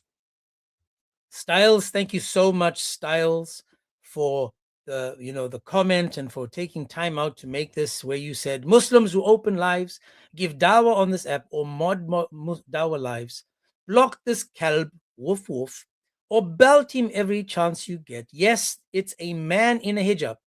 So I was dressed in a ninja suit. You see the picture? I was in a ninja suit. That's me in a ninja outfit. He got turned on by the fact that I was a ninja, thinking I was a woman in a niqab. And this is what happens, when the Muslim men can't control themselves. He could have lowered his gaze. He could have stepped away and lowered his gaze, but unfortunately, like most Muslims and mostly like Muhammad, he could not stop eyeballing me, just like when he was conned when he got to Bangkok and he, got himself a ladyboy. and he was upset because he thought it was a female. Now he looked at me. I could have been Cora. I mean, if you look at this picture, this could be Cora or even Itchy and Scratchy. You can't tell the difference, but he was able to tell the difference, which means that he didn't lower his gaze. Typical example of how Muslim men don't lower their gaze. Must be the eyes, people. Must be the eyes. Tomorrow is a Friday. Tomorrow we will be looking at more hadiths, more Quran, more Muslim men. Tell us about Islam from the Muslim perspective. How Islam, from an Islamic Muslim point of view, is proving to be absolutely diabolical, absolute nonsense, absolute joke. How the video of people licking each other's fingers, how literally allowing people to lick your fingers, licking the fingers.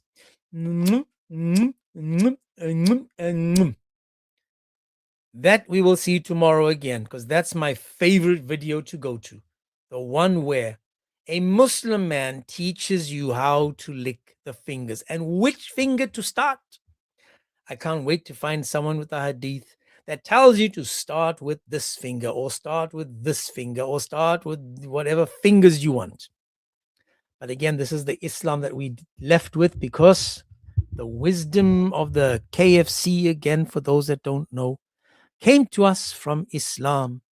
KFC stole it. I think that the Muslims should be getting compensation for taking something like that. The finger licking good ones. My request is for this guy called Abe on TikTok, who is very vocal, saying that I am being paid by, I'm a paid agent. Hopefully tomorrow he will join me. We can sit together, shoulder to shoulder. You're not in the Zut sense, shoulder to shoulder. We can sit together and enjoy Islam from a Muslim perspective. For example, I have a video, guys, on my page. And on my page, it actually says, let me see if I can find it. Let me see, how do I do this? Profile. Where it actually says that a man, where is it? That a virgin in Islam is not a girl that has not done dingy dingy. No, ladies and gentlemen. According to Islam, a virgin is a person that is unmarried. Because in the video that I'm going to show you tomorrow, a boy, sounded like a boy, he goes and he says to the sheikh, when I married, I was a virgin, and I thought she said she was a virgin. And he says, but after we did the dingy dingy, she confessed that she had been with many men. She had many men before him, according to the story. And he says, Sheikh, I want to divorce her because she lied to me. She lied to me, Sheikh. She lied to me, Sheikh. And the Sheikh was like, well, hang on a second, man. Did you nag her for information? Are you you want to watch the sucky, the 10 sucklings? Is that what you want to do? Sheikh, he was like, man, you're not no Muhammad. You can't do that. Anyway, the Sheikh says to him, well, the thing is, dude, he says, in Islam, a woman that is not married in Islam is considered to be a virgin. She's considered to be a virgin, according to Islam. So, I mean, who are we to argue? So the guy is now like, oh, huh? Because it says that if you do something wrong or something in your past, that stays between you and Allah. There's no need for you to go and tell people. That's between you, yourself, and you. Nobody else. Allah and you. That's it. And this little boy begging for help. He's like, Allah, help me, man. Muhammad, help me, man. And Allah and Muhammad were like, nah, man. She's a virgin if she's not married. So we'll watch that one tomorrow. But tomorrow is Happy Friday. It is Friday. The Muslim love Fridays, and we will share the Fridays with them, because Friday is a day that we love, man. We love. And not only are we watching funny videos, it's also meaningful videos. For example, I've never showed you guys. I have a video that's got 113,000 views, and that video is talking about a guy by the name of Amr Didat, who was cursed like Muhammad and suffered a painful death. Suffered. Why? He took a challenge. He challenged God. He challenged a man and said, let him who is a liar be mute. And he does the debate, and guess what? He got muted. Ali, lower your gaze, please. Lower your gaze. Don't be, lower your gaze, man. Yeah, so there's lots of these videos that we're gonna watch tomorrow, but the finger licking good, that's my favorite, people. That's my favorite. So, but tomorrow's a new day. So stay safe, take care, God bless, and tomorrow we will continue with the fun of Islam. Thank you, guys. God bless and take care.